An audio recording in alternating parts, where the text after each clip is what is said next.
God aften, mine damer og herrer. Hjerteligt velkommen til Parkhuset. Hvor er det dejligt at se jer. Det er også dejligt at se, at vi har fået alternative duer på bordene i dag. Mange flotte farver.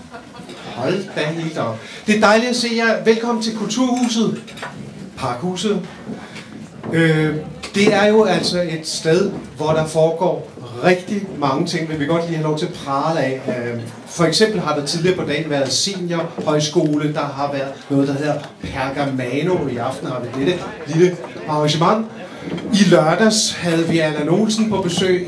På lørdag har vi en anden koncert, som er meget smal. Allan Olsen, der var tonsvis af mennesker, og jeg tror, at når vi når til på lørdag, så vil vi sidde en 13-14 proselytter. Og det bliver simpelthen så hyggeligt. Det kan jeg love jer for.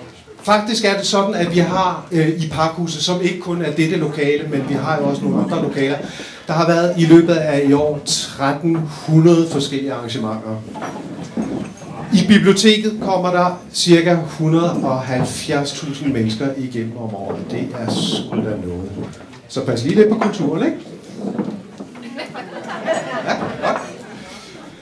Og så er der frivillige. Der er rigtig mange frivillige. Dem, der står i baren og kæmper med at lave kaffe nok til alle. Det er et stort issue i dag. I må have tålmodighed. Og I må dele. Og der kommer mere kaffe. De er i fuld gang, og det skal nok blive godt alt sammen. I pausen vil der være noget. Jeg har 2 ting, jeg vil sige. 3 ting, måske 4 ting i øvrigt, af mere praktisk karakter. Nogle af jer sidder omkring nogle udluftningsdimser. Hvis man nu er sådan ved at blive lidt småsyg, skal man nok flytte lidt væk derfra. Ikke fordi der er noget bakterie eller noget, men det er bare fordi det trækker lidt. Det vil Kate for eksempel kunne lægge genkendende til. Bare lige så I er klar over det, men det er ikke farligt på nogen som helst måde, udover at man får træk.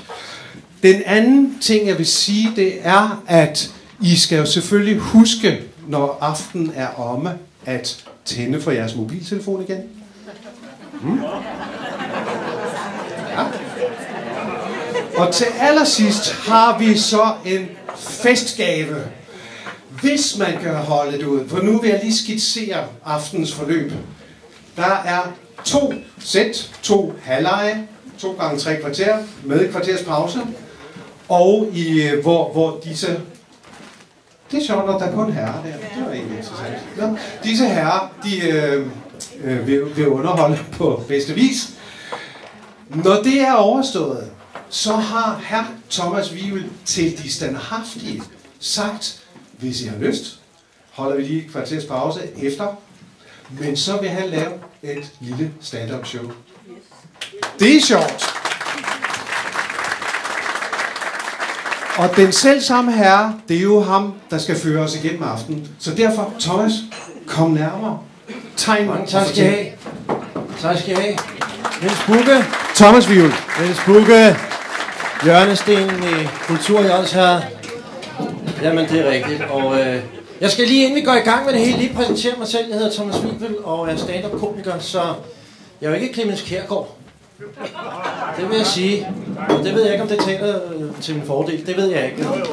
Så i løbet af debatten kan det godt være, at jeg driller de herrer lidt smule humoristisk. Det håber jeg finder af. Men I skal bare vide det. Jeg har glædet mig rigtig meget. Og tusind tak, fordi I mødte så talstærkt op. Giv lige jer selv en hånd. Det er i demokratiets interesse, at I er her. Hvor er det herligt. Det viser sig jo faktisk, at der er 39% af Danmarks befolkning, der ikke aner, hvad kommunalvalg er. Så lad os prøve at få rådet bod på det i aften. Det bliver en hissig debat. Det tror jeg godt, jeg tør love. Og jeg er rigtig glad for at få lov at være vært og tovholder i aften. Jeg hedder som sagt Thomas Wivel og har haft en del med Odsherred at gøre. Jeg har spillet op på Odsherred Teater igennem en årrække og instrueret, og senest midt i en klynketid. Og holder meget af det her område af Danmark.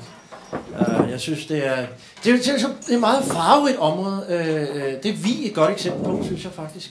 Der er en bred etnicitet i Vi, synes jeg. Hvis man går op ad Hovedgaden, så er der en restaurant, hvor der på ruden står med store bogstaver: pizza, pasta, burger, indisk restaurant. Det synes jeg bare er en metafor på, hvor varieret her i Odsherred. Det synes jeg er fantastisk. Og jeg elsker jeres slogans igennem tiden. Vi startede med lyst, liv og landskab. Ja. Det er bare at have lystbetonet heroppe. Så kom det til et slogan, jeg godt kunne lide. I mange år hed det så, Ods havde tid til livet. Ja, det mærker man sandelig i jeres regionaltog. Det var dog... Det tager da noget tid, men det er også okay. Altså, det tog, det standser jo stort set ved alt. Næste station, en busk. Og det er så Asnes. Men det er fint. I skal gøre noget ved mobildækningen heroppe, og det kommer vi også ind på her. Der er et eller andet ved netværket, ikke? Altså, det er meget muligt at ringe fra Thailand til Liechtenstein, ikke? Det kan man sagtens. Men at ringe heroppe fra til Lyngby, ikke? Det er straks sværere. Altså, netværket svarer til situationen på min konto. Der er stort set ingen dækning, vel? Altså, og det må vi få gjort noget ved. Men jeg er en stor fan af Odsherred og også af jeres kommune, og jeg har noteret mig, at på hjemmesiden for kommunen, der kan man følge byrådsmøderne direkte på web-tv. Det er en service. Wow! Det er action-packed. Der kan Netflix godt gå hjem, vil jeg sige. Og det er en spændende, dramatisk situation at rent politisk.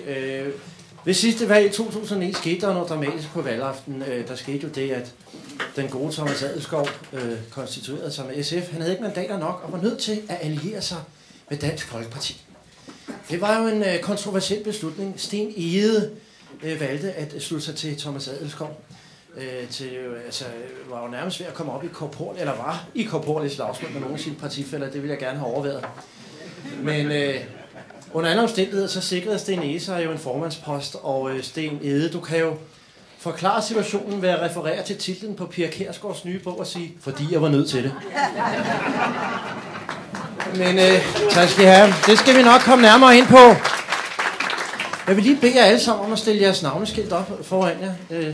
Sådan lidt skoleklasseagtigt, så alle kan følge med i, hvem I er.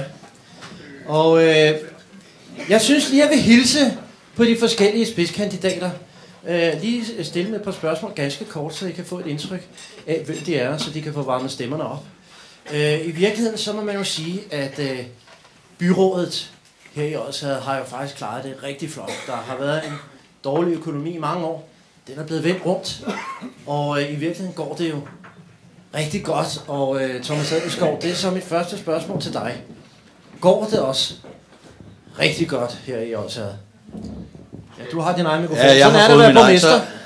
Så har man privilegier. Så kommer du ikke til resten af aftenen. Ja, jeg synes, det går væsentligt bedre, end det gjorde for 4 år siden. Vi har fået styr på økonomien, vi er begyndt at få sat retning, vi har fået sat gang i en række projekter, flere unge tager uddannelse, og jeg synes faktisk, at det går fremad. Okay.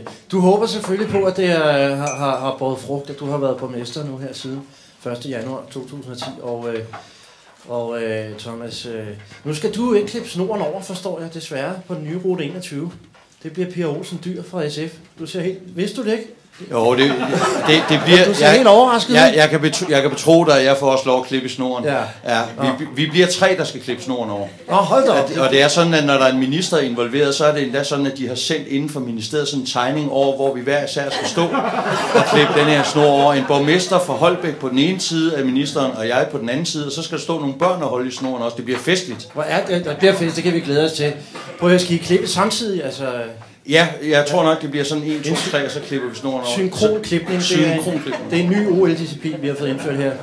Det er godt. Prøv at høre, jeg har fulgt lidt med på din Facebook-profil, og du har jo 264 followers. Men det er jo okay, hvis det er medlemmer af Dansk Folkeparti, kan jeg så forstå. Men det er en spændende Facebook-profil, du har. Du er om dig. Du har blandt andet været ude i en antenneforening i Nykøbing. Er det sådan, man kommer i kontakt med vælgerne? Ja, jeg tror nu ikke, at jeg har været til aktivitet i Antenneforeningen et par år, men jeg har faktisk siddet i bestyrelsen i Antenneforeningen heroppe for en del år siden, så hvis det er det, du refererer til, så... Og det er helt vildt spændende. Det kan trække faktisk flere mennesker, end der er kommet her i aften, når man skal stemme om den slags. Ja, perfekt. Så har du, synes jeg, en meget menneskelig besked til en af dine kammerater på Facebook, som er ganske offentlig, derfor refererer jeg videre. Der står, kære Tommy, sorry, jeg kæmper stadig med tommelfingrene på telefonens stavekontrol. Hvordan synes du, det signalerer IT-ekspertise til de unge vælgere? Ja, det viser i hvert fald, at jeg har nogle store tommelfingre. Jeg er ikke særlig god til at sms'e. Ja, det er meget fint. Du skal nok komme ud med dine budskaber alligevel i aften, det er jeg sikker på. Det er godt. Og her har vi så Radikale Venstre. Søren Jakobsen, velkommen til. Tak skal du have. Ja, det er sjovt som det der B i det Radikale Venstre minder meget om B'et i det der spil Besserwissen. Men det får vi jo nok rundt om. Søren Jakobsen, jeg læser på jeres Facebook, det er jo der man følger med, og I er jo virkelig opdaget Facebook her i kommunen, det synes jeg er fantastisk, at I går blandt andet ind for, hvad I kalder patientsikrede sygehuse. Jeg kunne godt tænke mig at vide, at det er sygehuse sikret imod patienter. Så det vil da løse ventelisteproblemet væsentligt. Nej, det skal jeg ikke kunne sige, fordi det er ikke lige kommunens ansvarsområde, hvad patientsikrede hospitaler dækker over her. Men, en anden af jeres hovedkandidat, Jens Stensbæk, er det ikke rigtigt noget af det? Han har jo altså 12 followers. Ja. Men det skal han ikke være ked af, det hedder Jesus også. Så jeg synes, det går da meget godt for de radikale. Tak for det. Vi rykker videre her.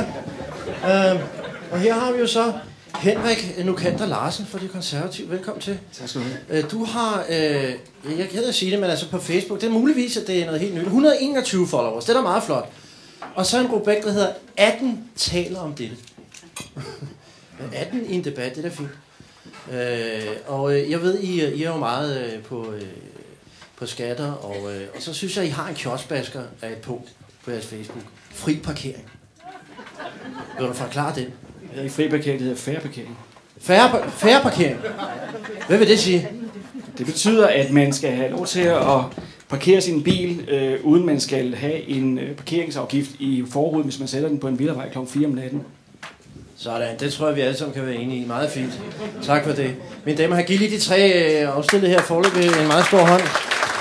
Ja. Arne Mikkelsen fra Socialistisk Folkeparti. Velkommen til. Jo, tak skal du have. Jeg synes, I har et fantastisk slogan. Det kan lade sig gøre. Det kan lade sig gøre. Det synes jeg er sådan en amerikanisering. Er det sådan en amerikanisering af Obamas slogan? Yes, we can. Det hedder herop. Det kan lade sig gøre. Det synes jeg er smukt. Og kan det lade sig gøre? Ja, det kan det, og det skal det. Altså, ja. Sådan er det. Jeg hører, i forbindelse med valgkampen op i Adelgade fik et skur stillet til rådighed. Kunne samtlige af SF's vælgere være i det skur, Arne Mikkelsen? Det tror jeg ikke. Jeg går ud fra, at vi får rigtig mange vælgere, for vi er rigtig gode. Men en 2-3 stykker af dem kunne da godt være der. Ja, men det er smukt. Tak for det. Giv lige Arne en stor hånd. Arne Mikkelsen. Hej, Sean. Sean Seeley. Det er meget eksotisk. Det lyder sådan lidt James Bond-agtigt. Lige præcis. Du ligner også sådan lidt James Bond-aspirant. Jamen, tak lige måde. Du ligner sådan en bad guy for James Bond. Ja, tak skal du have. Jeg ved godt, jeg ser lidt italiensk ud, men det er fordi, jeg er lidt etnisk. Det kan jeg lige så godt forklare. Jeg er halvt dansk fra min mor og halvt italiensk efter en god ven af min far. Og det handler om. Det er, man skal være lidt etnisk. Sig mig engang, der kører nogle historier, der baserer nogle rygter, Sean, og lad os lige få dem på plads, om du kan bekræfte eller afkræfte dem. Der har været noget om noget tyveri af nogle af jeres valgplakater her i Odsherred. Det er som om, at man systematisk er gået efter Liberal Alliance. Kan det passe? Og i så fald er der tale om en sammensværgelse? Det ved jeg ikke noget om. Nå. Det ved jeg faktisk ikke. Nå, men, vi blev hårdt ramt af stormen, det er ikke nogen hemmelighed. Der forsvandt mange af vores plakater den aften. Ja. Mystisk mange. Det var stormen, der gjorde det. Godt nok, okay. Fair nok.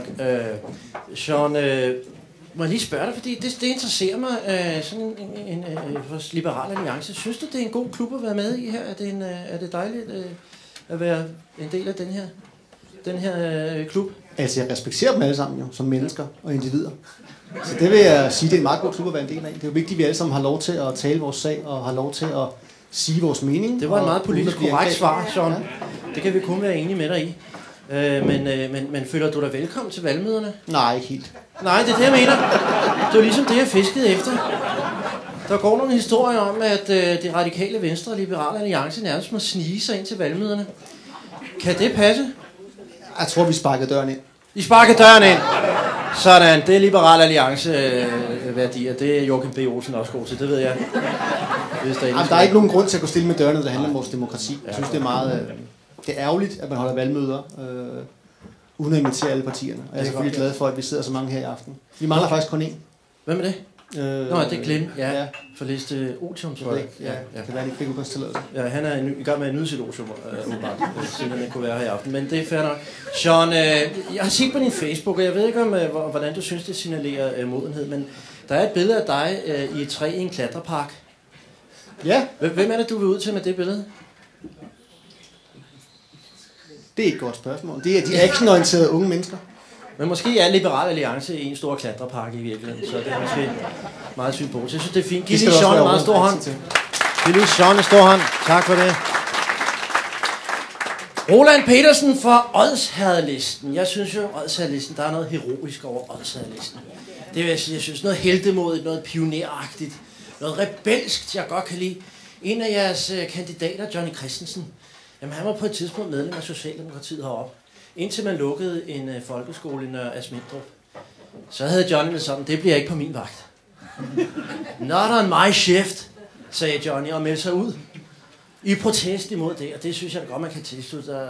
Det synes jeg var fint. Og så etablerede, giv lige manden en hånd, fordi det var der også noget værre noget. Ja. Og så etablerede man Odsherredlisten, som kalder sig tværpolitisk. Jeg kunne godt tænke mig at vide, er det en politisk eller tværpolitisk? Roland. Det er en tværpolitisk. Vi har ikke ry for at være kedelige. Vi har et rimelig godt humør, og vi plejer at have humør med os, så vi er ikke særlig tvære. Fordi I skriver jo, og det synes jeg er flot, og sådan lidt smule enigmatisk, synes jeg er spændende. I skriver, I går ikke ind for politik, men mere overbevisning. Vi vil hellere kæmpe for sagen end en egentlig politisk holdning, der er dikteret af andre. Nu sidder vi en mænd her, men det er jo tydeligt, at mange mænd her er dikteret af en blondine. Det er vi i hvert fald ikke. Sådan. Det var ordene fra Roland Petersen. Meget fint. Hej Sten Ede. Jeg har glædet mig til at møde dig. Det har jeg også glædet mig til at møde dig. Ja, tak skal du have. Og tak for den flotte præsentation af mig. Ja, men tænk, hvis man havde et formand, der ikke slog til. Ja. Det var ikke så godt, vel? Nej, men du ved, hvad politik handler om. Det kan du tro. Det handler om at få magt. Selvfølgelig. Simpelthen, og du fik en formandspost. Ja, det har jeg nok fået alligevel. Nå ja, godt. Jeg læser på din Facebook-side, eller den har du faktisk ikke. Du har ikke nogen Facebook-side. Jo, det har jeg. Har du det? Ja, det har jeg. Og så nok der, så der har jeg set det godt. Du bor i Asnes Indelukke. Er det noget psykiatrisk, Sten? Er der noget, vi skal vide om dig, som ikke er... Det efter at have boet nogle år på Østgrønlands kyst, så trængte jeg til at blive lidt indelukket med lidt træer rundt omkring mig. Og så er vi udadvendte, når vi går ud af Asnes Indelukke. Det er godt. Og jeg er jo nødt til at spørge dig med det samme. Vil du bakke Thomas Adelskov op? Har Thomas Adelskov din opbakning 19. november? Nu viger jeg jo mange folk på Rådhuset, så du tilspørger mig, og så må jeg jo svare ja. Interessant, så vi fik det på bordet. Inden en politiker, der kan sige tingene lige ud. Sådan skal det være. Uha! Og nu når vi jo frem til contenderen, udfordreren, den unge venstreløve. Det her er jo et præsidentvalg, vi skal ud i. Nå ja. Prøv at høre, det er jo fordi, du er alternativet. Ja, det er jo. Men prøv at høre, Tom Arndal, det var da også helt forkert. Jeg har bare glædet mig så meget til at gå over til Morten Egeskov. Men prøv at høre, Tom Arndal, der har jeg også glædet mig til. Du er jo arkitektuddannet. Hvad laver du i det her selskab? Ja, det må du nok det synes sige. jeg er fint. Du virker sympatisk. Du har stillet dig op sådan ligesom som dig selv. Ja, er der andre i dit... Dark Horse, må man sige. Ja, men det er da fint. Og jeg synes, at det er meget sympatisk. Du gør meget ud af miljøet, kan jeg forstå. Ikke? Det er noget med kloakering, og det er noget med... Lige præcis. Det er et stort problem. Ja. Kloakering? Ja. Det skal vi have gjort noget ved. Ja, men jeg har forskellige idéer om, hvad vi ikke skal. Hvad I ikke skal? Ja. Og... det bliver en lang aften, kan I mærke det? Men fair nok, Torben. Det er også en Alternativet, jeg er glad for, at du stiller op. Det er vigtigt med mangfoldighed. Det gør vi jo også ind for. Nu skal jeg så... nu har jeg ikke sprunget. Nu når vi frem. Morten Egeskov. Den unge venstreløve. Udfordreren. Som, det bliver jo så spændende. Og Morten, du skriver meget interessant på din Facebook. Du har boet i Odsherred i 35 år. Det er det, du definerer som altid. Men ja, det må være en gammel opdatering, fordi den er sgu nok fra sidste valg. For nu er jeg 39. Okay. Fordi jeres slogan er tid til forandring. Og, det var det også til sidst valg, ja. Ja, tid til forandring. Det er det heller ikke i år. Nej, men prøv at høre, jeg synes jo, det er spændende. Du har skrevet, jeg synes, det handler om at reetablere selvtilliden i Odsherred. Og selvtillid handler om gode historier. Og det går jo godt i spænd med, jeg citerer bare for dig, det går godt i spænd med, at der er en god kommunal service at fortælle om. Morten Egeskov, jeg ved ikke, om du er forfatter, men er det sådan, du definerer en rigtig god historie? Thomas, nu er jeg ked af at spolere programmet, men du har tilsyneladende set alt det, vi har lagt ud i forbindelse med kommunalvalget i 2009, og vi er jo i 2013 ja, nu. Men der er ikke nogen opdatering. Jo, der er masser. Er du på Facebook? Ja. Okay. Og jeg kan se, at du godt kan lide Bjergkøbing Grand Prix. Ja, det er... Bjergkøbing Grand Prix så er jeg nødt til at spørge, Morten, er det ikke tid til forandring? Men fair nok. Godt nok, Morten. Jamen, det er jo spændende. Jeg skal nok gå i clinch med dig lidt senere, og det kan jeg garantere det. Jeg synes jo, det er jo spændende. 2009, der var du på besøg i Autobo Plantecenter. Og du var til høstmarkedet i Asnes. Du er om dig?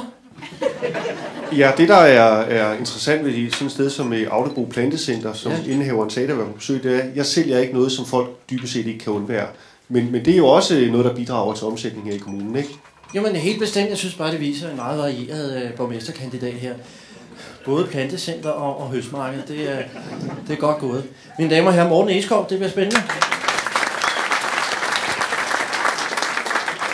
Så er vi hos dig, Kim Mariegaard.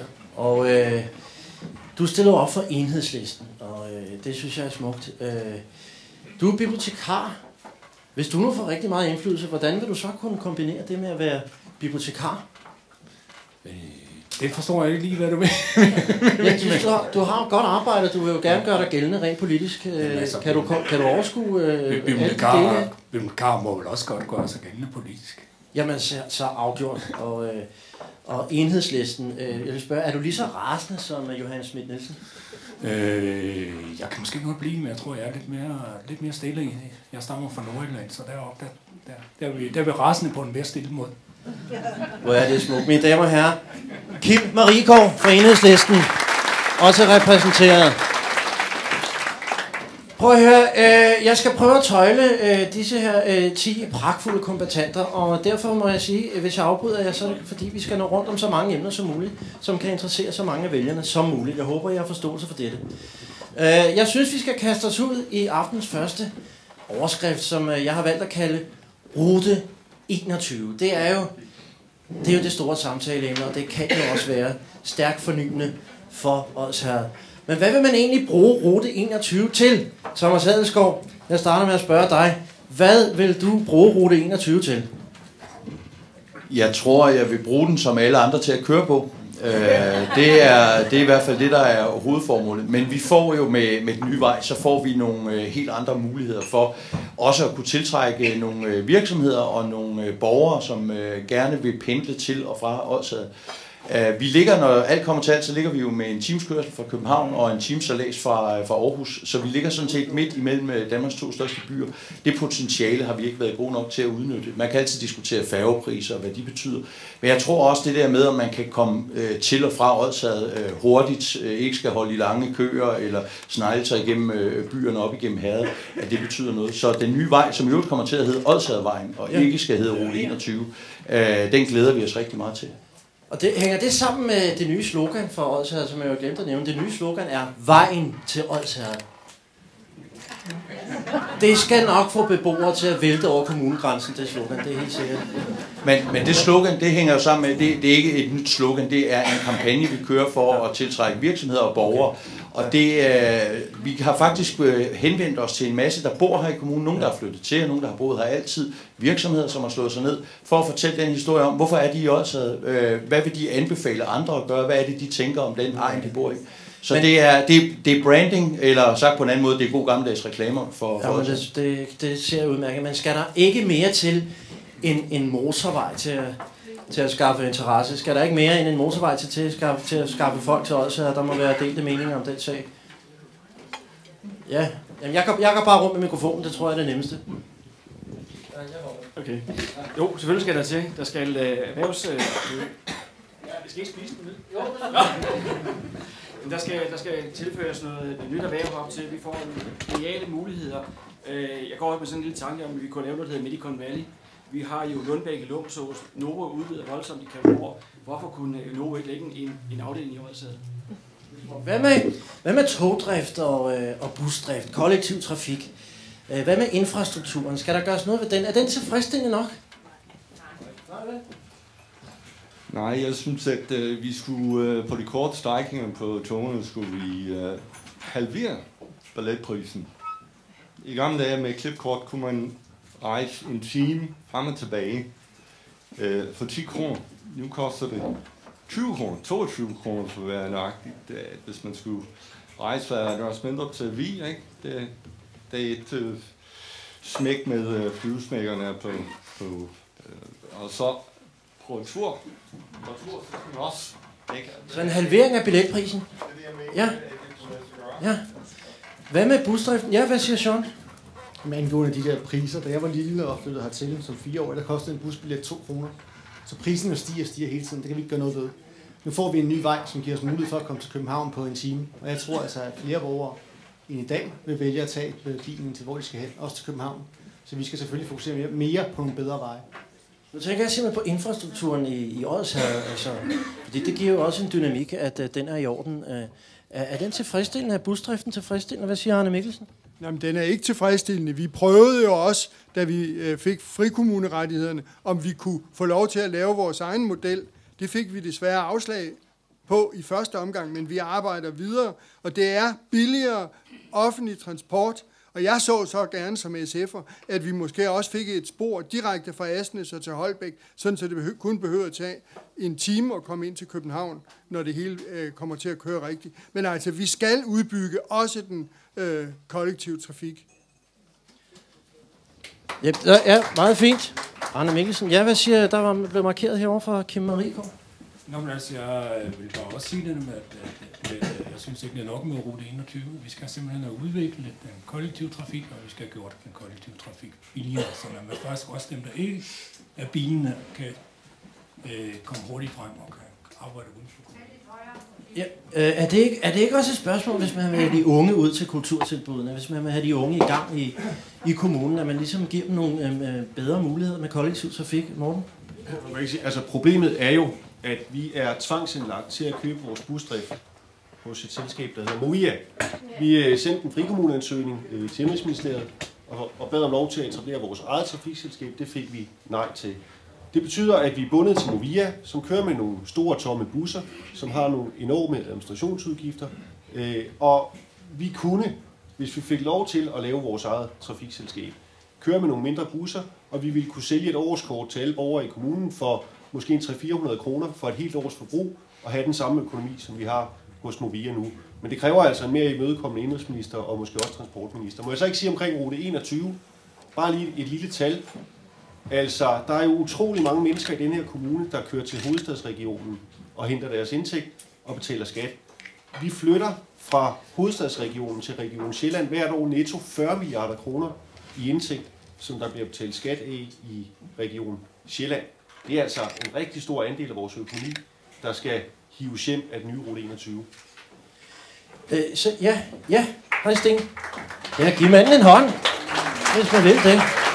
Ja, det er da kun en lille stilfærdig kommentar, men vi er jo alle sammen enige omkring, at vi vil have en ordentlig infrastruktur. Vi er også enige om, at vi vil have små busser, og vi er enige om et drift af jernbanen. Så det er jo sådan ikke det store diskussionsemne. Jeg ved du hvad, Sten?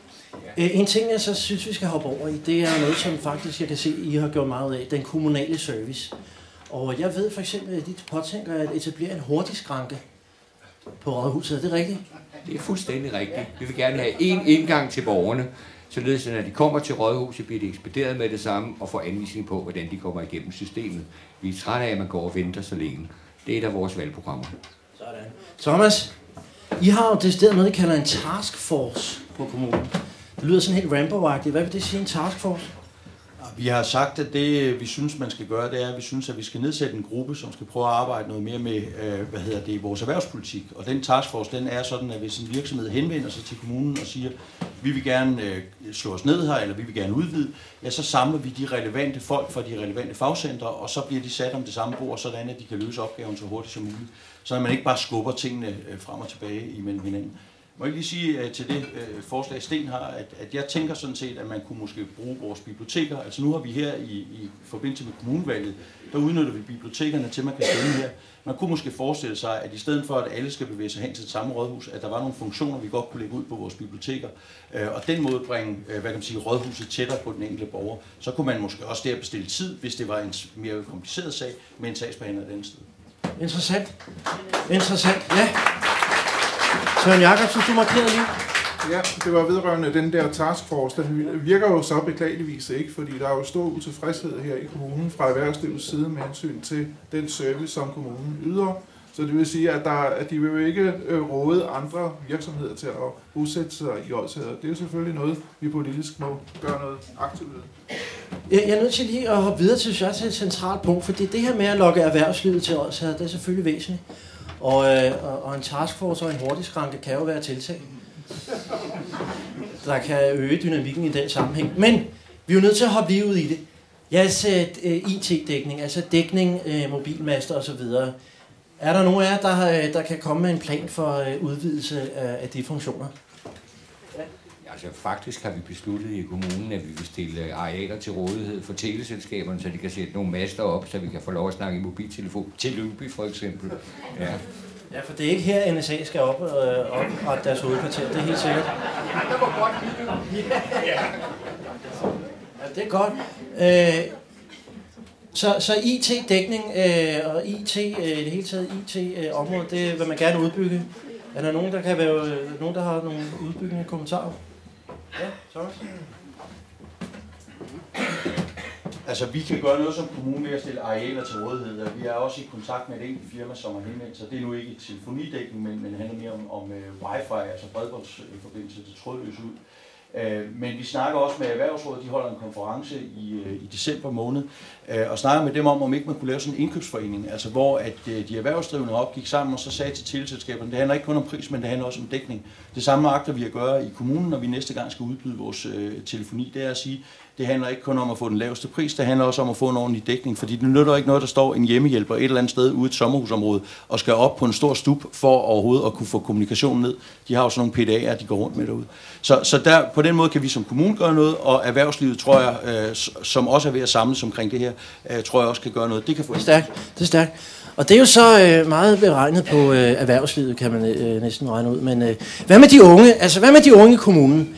Altså, hvad er jeres tilbud til de unge? Hvis vi sådan skal gå helt håndfast ned i det, hvad kan der være tilbud der? Ja, hvad siger Søren Jakobsen?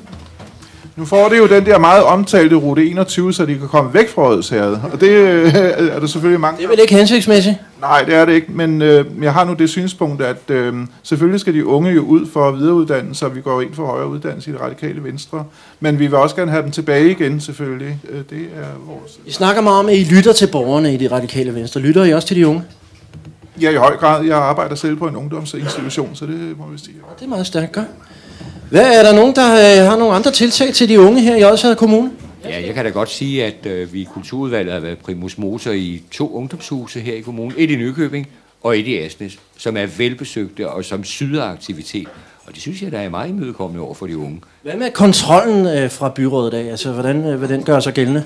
I skal nok få lov at stille spørgsmål alle sammen til sidst i programmet, og de 4 timer, vi har afsat til det her er overstået. Det vil jeg love jer. Det skal jeg nok love jer, så I skal nok komme til det. Hvordan vil I kontrollere de her huse? Altså, hvordan kontrollerer I dem? Er der nogenlunde selvkontrol ude i husene, eller sidder kommunen meget stramt og disciplinerer det hele?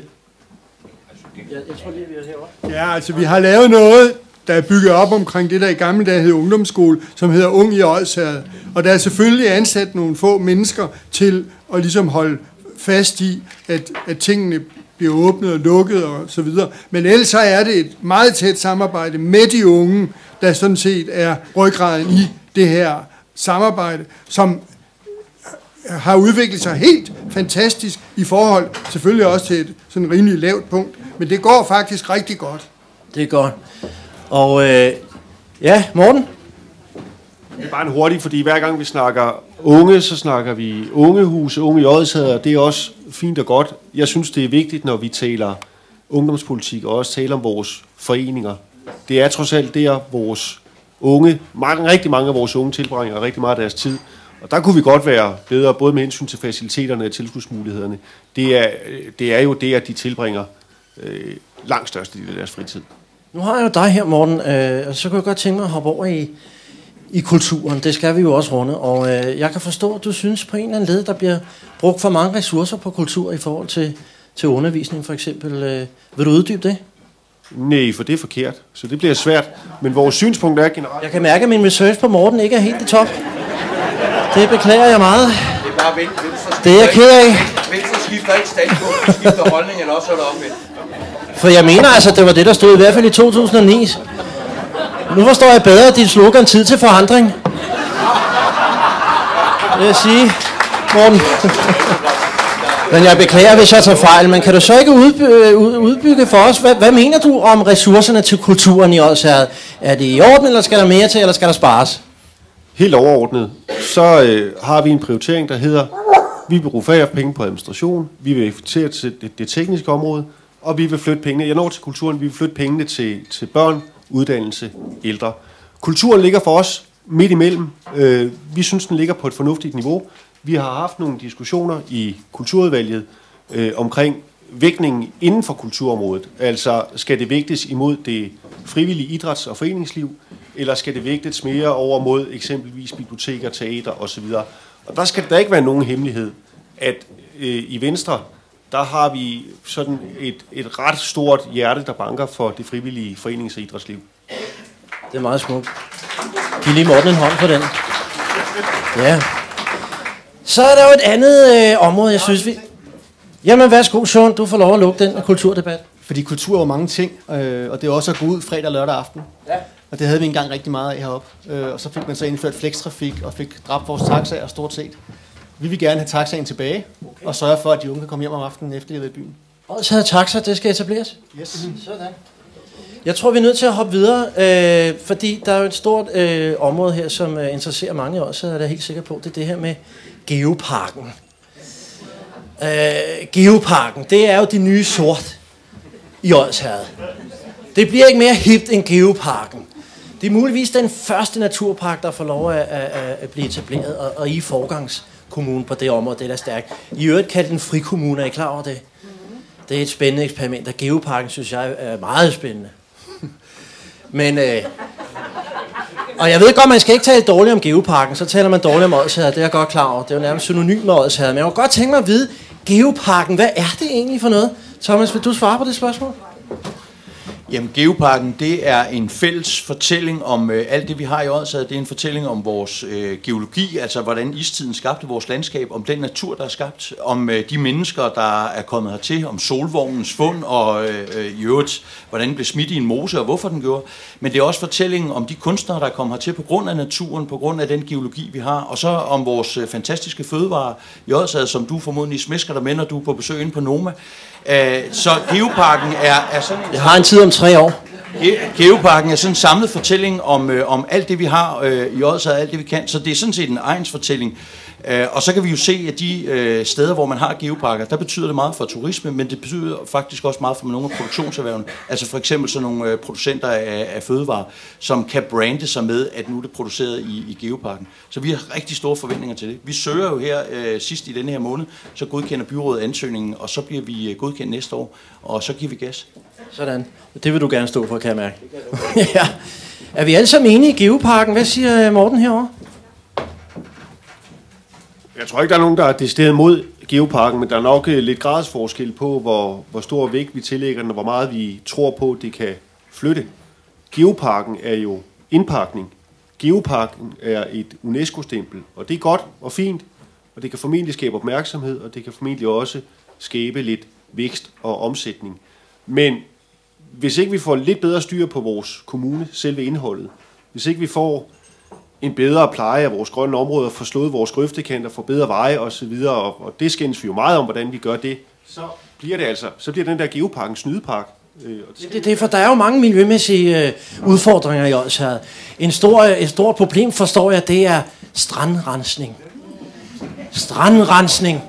Vi skal have det tang væk, er det ikke rigtigt? Fordi det er også godt for vores sommerhusejere, og det er åbenbart svært lige at få ordnet det med det tang. Hvad mener vi om det her i forsamlingen? Jamen, det er et af de største aktiver, vi har i kommunen, det er vores natur, og derfor er det en skandale, hvis ikke man passer den. Og hvis man samtidig har masser af mennesker, der godt kan passe den, give dem dog et ansvar, det der med at rydde de strande, så vi har Danmarks flotteste strand. Den ligger lige uden for vores dør. Og derfor kan man godt være lidt bange for Geopark-projektet, hvis det også bliver sådan en syltekrukke, hvor man bare tror på, at det der løser alle vores problemer. Det gør det jo ikke. Så... Godt, Roland. Endelig er der noget, I er uenige om. For I er jo så enige, det er jo egentlig dejligt nok. Men Arne, hvad siger Arne? Jeg siger, at begrebet Geopark, det er vi jo enige om, og der er heller ingen, der tør gå imod. Men hvis man begynder at stille spørgsmålstegn ved, om det kan lade sig gøre, så kan man garanteret også få det resultat, og så kan det ikke lade sig gøre. SF mener, at selvfølgelig kan vi udvikle de tanker, som vi har, og vi er nødt til det, hvis vi vil have liv heroppe, og det vil vi. Og vi kan jo allerede se, at det er begyndt at virke. Hvor er det godt, Arne. Du lyder som om, du holder 1. maj-tale, hver gang du siger noget. Det kan alene. Politikere er den, om man så må sige, gamle skoler, det mener jeg med respekt. Jeg elsker 1. maj. Jeg hørte engang Poul Nyrup Rasmussen holde 1. maj-tale, faktisk. Og han startede med at sige, inden jeg begynder at tale, vil jeg lige sige et par ord. Synes jeg på en måde sagde meget om ham. Så er vi ude i det her med sommerhusene. Lad os komme rundt om det. Skal der være bopælspligt, eller hvordan? Nu får jeg mikrofonen stukket i hovedet. Jeg bor i sommerhus, og jeg bor der hele års, men jeg har også haft det over 8 år. Jeg synes godt, vi kan åbne lidt op for, at man kan bo i sit sommerhus. Ja. Kan vi ikke få åbnet lidt op? Det kan være, det kan lokke nogle folk til kommunen, hvis man ikke det sted behøver at bo her. Det mente jeg ikke på den måde, men jeg tror, jeg forstår, hvad jeg mener. Kan vi få nogle holdninger til det? Jeg siger Sean. Måske ikke til det direkte, men det er meget vigtigt, at vi tiltrækker flere borgere, så vi kan få nogle flere skatteindtægter. Og derfor vil vi meget gerne fjerne grundskylden for fastboende. 0% i grundskyld, ikke? For fastboende. Ja. Også sommerhusejere, der bor i huset hele års. Jeg synes, 0% i grundskyld, det er godt. Lars Løkke, han havde i mange år sådan 0% i undskyld, men det har han så sandelig for råd båd på, det skal vi blive enige om det. Ja, hvad siger Søren Jakobsen herovre til det? Jamen, vi går ind for en liberalisering af rettigheden til at opkøbe sommerhuse, således at udlændinge også kan erhverve sommerhus, fordi salget er jo gået helt i stå heroppe, både for sommerhuse og helårsbeboelse, så alle markedsmæssige tiltag må gøres for, at det ikke går helt i stå. Thomas Hadersgaard, jeg tror, vi tænker, hvad mener borgmesteren egentlig om det her? Ret sådan, synes jeg, er et centralt emne.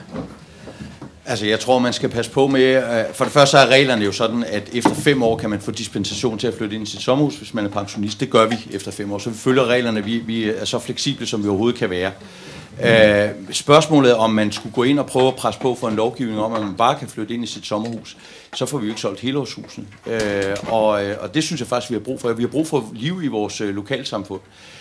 På spørgsmålet om det her med udlænding, altså jeg vil sige, at det er et tricky spørgsmål alene af den grund, at vi jo i mange år har arbejdet for at, udvide sæsonen, at få sommerhusejeren til at komme en weekend mere eller en uge mere. Men hvis det nu er sådan, at det er tyskere og nordmænd, der er de der sommerhus, så kommer de måske kun de der 3-4 uger om sommeren, og så er der dødt i vores herred resten af tiden. Så derfor så tror jeg, vi skal passe på. Til gengæld vil jeg så sige, hvis det er sådan, at der bliver åbnet op, Lolland har jo søgt om at få lov til det, så skal vi selvfølgelig også gøre det, fordi ellers så kommer vi bagud i køen der. Men det er sådan, at jeg er bekymret over, hvordan vores egen vil udvikle sig. Jeg har jo set, hvordan det ser ud på Vestkysten i nogle byer, der kun er åbne om sommeren. Det er jeg ikke interesseret i, min kommune skal være. Prøv lige at høre, jeg er sikker på, at jeg har rigtig meget at sige, men nu har vi nået 50 minutter. Skal vi ikke holde en lille pause, så skal I nok få lov at følge op. Giv lige kandidaterne have en meget stor hånd. Jeg synes, det er en meget livlig debat. Tak til jer. Tak til jer. Vi ses om et kvarter. Og der var en ting, jeg ikke fik gjort før. Det var da at sige tak til de 2 smukke piger, eller kvinder, der spillede klaver herovre. Giv dem lige en hånd, hedder Maria og Sara. Frivillige for Operation Dagsværk. Og der er i det hele taget en masse frivillighed i gang i aften, og også personale her på Parkhuset. Giv lige også dem en hånd, de har været en stor del af det også. Det synes jeg er smukt. Personligt kan jeg sige, at jeg er vældig glad for at være vært her i aften. Jeg forstår, at I har haft Knud Romer også til at styre en debat. Ja, det svarer det til at sætte Dorne Robert til at styre et fitnesscenter, vil jeg sige. Man kan da ikke få meget indført, når det er Knud Romer, der står. Jeg kunne godt tænke mig at placere Knud Romer i en stille kupé, og så se, hvad der sker. Men så det er dejligt at være tilbage på banen, og prøv at høre, vi var lige i gang med en snak om sommerhus. Lad os da lige få, og grundskyld, lad os lige få den debat afrundet. Der var et par stykker, der gerne lige ville markere sig. Ja, Morten? Ja, jeg ved godt, det er sådan en yndet sport her i kommunen, og er til at være lidt sur på vores turister, og synes de også i vejen og sådan noget. Vi er landets største sommerhuskommune. Vi har 26.000 sommerhuse. Hver sommerhusbeboer har et forbrug, der svarer til cirka halvdelen af en helårsbeboer. Det vil sige, at vi har næsten lige så stor omsætning for sommerhusborgere, som vi har for os, der bor her selv. Hvis ikke vi havde vores sommerhus, så kunne vi lukke hver andet supermarked. Og Gundestrup-grillen. Og det vil vi ikke have, vel? Tak for Gundestrup-grillen, der jo er en oase i dansk kultur, det vil jeg sige. Det er jo fantastisk. Derfor skal vi jo være lidt imødekommende over for de her sommerhus. Nu foreslog flertallet i deres frikommuneansøgning, som jo ikke var en frikommuneansøgning, men en tvangskommuneansøgning, at vi skulle lægge ekstra skatter på dem. Jeg synes ikke, at vi skal straffe vores sommerhusejere for at være her. Og så det her med, hvor længe de må bo her, det er jo en latterlig symbollovgivning, vi har. Altså det er jo sådan, at nu har man udvidet, hvad der er kort ophold osv., men man må ikke have adresse der efter den 1. oktober. Hvis man har det, så får man på et eller andet tidspunkt et påbud, måske får man også en bøde, så sidder man og læser på den bøde indtil det bliver 1. april, og så er forholdet lovliggjort igen, og så er bøderne bortfaldet. Den der sommerhuslovgivning, det er noget, vi leger. Jeg skulle også lige høre, fordi ja, det er godt, du markerer, Henrik, for jeg skulle faktisk over til dig. Vi er i gang med, jeg synes, vi kan også tale lidt om håndværkere i Odsherred. Det synes jeg er vigtigt, og der ved jeg, det ligger der meget på sinde. For eksempel har du fået indført håndværkerfradraget på selveste Christiansborg, er det ikke rigtigt? Vi har i hvert fald været med til det, og det er da også kun rimeligt, at håndværkerne kan få mulighed for at arbejde i sommerhusene med fradrag. Hvorfor skal nogen, der bor til leje i København ikke, når de ejer sommerhus i Odsherred eller ved Vestkysten et andet sted, have mulighed for at udnytte fradrag, når man nu har det? Og det er da klart, at det har været en god ting. Skal man kun bruge lokale håndværkere? Ja. Nej, vel skal man da ej, men der er en mulighed for det, når man har den her lovgivning, og det er fradragsmulighed. Og så kan man så sige, at vi har 26.000 eller 25-26.000 sommerhus. Jamen det er jo ikke 25-26.000 helårshus, vi er bare placeret i et andet navn, Morten. Altså de har en anden status. Men derfor kan man jo sige, at jo flere der kommer op og være her i længere tid, jo bedre er det. Og derfor skal man jo også kunne være der i for eksempel fredag, tage op, få en ordentlig dækning til internet og fjernsyn. Du snakker om, hvad kan man gøre for de unge her? Ja, man kan trække nogle andre unge med, som havde i gamle dage, når man gik på byen på den runde i Rørvig eller andre steder. For nogle op, vi skal have, når vi laver kloakering i sommerhusområderne, sørge for, at der kommer minimum nogle rør ned, så der man kan putte noget indhold i de rør. Får du ordentlig mulighed for internet, så kommer du også ud og arbejde i et sommerhus måske om fredag, der kommer tidligt på weekend. Fantastisk. Du vil gerne lægge rør ind, det er godt. Det er der mange, der er glade for, det er helt sikkert. Søren Jakobsen, hvad? Det var det vedrørende de lokale håndværkere. Selvfølgelig skal vi anvende det lokale erhverv. Og, er det helt lovligt kun at anvende lokale håndværkere? Nej. Selvfølgelig skal vi holde os inden for lovgivningen. Nu var det jo så heldigt, at den Centrum-Venstre-regeringen jo har indført det her, således at også sommerhusene bliver omfattet. Og så er vi så også tilhængere af, at der skal sociale klausuler på, således at man også kan få nogle lærlingepladser i området. Udmærket. Ja tak. Det vil vi da gerne høre et bifald på. Ja tak. Prøv at høre, vi skal også snakke lidt om skattetrykket i Odsherred. Det er det største samlede skattetryk jo i hele landet, ja. Og det er jo et penibelt emne, vi er nødt til at runde det. Er det i orden, vi har det skattetryk, vi har? Skal vi hæve kommuneskatten? Skal vi sænke kommuneskatten? Hvad er holdningerne? Det skal sænkes, jeg siger så. Ja, det skal være billigere at leve i Odsherred end det er i vores nabokommune Holbæk. Og i dag koster det cirka 15.000 kroner for en familie med et par børn i gode arbejder, i gode jobs, ekstra om året i skat at bo her. Og det er ikke holdbart. Hvad så med velfærd? Hvad så med de svageste i kommunen? Hvordan skal de så tilgodeses? Jeg tror, at de stærke i samfundet må egentlig vende sig til at få mindre udbetalt fra det offentlige. Der er en stor gruppe af borgere i dag, som godt kunne klare sig uden velfærd, uden penge fra kommunen, som får det. Det er jo noget af en udmelding her i Odsherred, hvor vi har mange socialt belastede, ja. Nej, vi skal ikke sænke skatten, for hvis vi sænker skatten, så rammer vi de allersvageste. Og i forvejen har vi lidt dårligt, det har jeg i hvert fald lidt dårlig samvittighed over det serviceniveau, vi har med rengøring, med hvornår de kan blive vasket osv. Vi vil faktisk gerne bruge lidt ekstra. Jeg synes, vi betaler en skat, der er rimelig for at have et nogenlunde godt forhold for alle vores borgere. Og hvis man skal sænke skatten, skal man også ned. Sten, du holder på mikrofonen, som du holder på formandsposten. Nu må du slippe den af og til. Men det er fint nok, Sten. Jeg hører, hvad du siger. Det var klogt sagt. Godt. Ja, jeg hører, Sten er god til at slås. Men det er noget andet. Godt, så hvad siger Arne her omkring skattetrykket? Ja, altså, for noget siden, der beskyldte du mig for ligesom at holde 1. maj-tale. Min kollega, der sidder ved siden af her, han har jo noget, der hedder mig først. Jeg kan nu godt lide 1. maj. Sådan, Arne. Så er tingene sat på plads. Tak skal du have. Thomas, du er jo altså... det er jo ligesom dig, der går ind. Jeg ved, du går ind for høj kommuneskat, og det må du lige uddybe. Nej, jeg går ind for, at vi betaler den skat, som vi skal betale nu. Altså, jeg må konstatere, når vi sidder her i panelet, at oppositionen har en leder, og jeg kan se i dag, så er det jo tydeligt for enhver, at det er Liberal Alliance, som i hvert fald er opposition her i kommunen. Dem kan vi da forholde os til. De har da nogle budskaber og nogle holdninger, som man kan forholde sig til. Det der med at fjerne grundskylden, det koster formodentlig mellem 120 og 150 millioner kroner. Det skal vi så ud og finde i kommunen, og så skal vi så i øvrigt også sænke personskatterne. Så der er der rigeligt at tage sig til i hvert fald for det kommende byråd, hvis det er sådan, at Liberal Alliance, som jeg fornemmer, fører an over på den blå side. Så det bliver spændende arbejde, vi står for i de næste 4 år. Jeg forstår din sarkasme udmærket, Thomas. Ja, det er jeg sikker på, at Sean gerne vil svare på. Det kommer til dig. Altså sandheden er, Thomas, at det kan godt være, at man siger, at du har gjort et godt arbejde her i Odsherred. Det kunne bare ikke gå værre. Vi har massiv ungdomsarbejdsløshed i Odsherred. 20% af vores unge mellem 16 og 29 år er arbejdsløse. Vi har mange borgere med meget høj livserfaring, og vi får ikke nok unge børn født i kommunen. Det vil sige, at inden for en kort overrække står vi med massive problemer på udgiftssiden. Hvis vi ikke tiltrækker flere borgere meget hurtigt, så kan vi ikke vedligeholde det serviceniveau. Det vi meget gerne vil, det er få en lavere skat. Lige nu er det grundskylden, og så kan vi tale om personskatter bagefter, trække borgere til, og samtidig få væksten i gang for de unge mennesker i arbejde.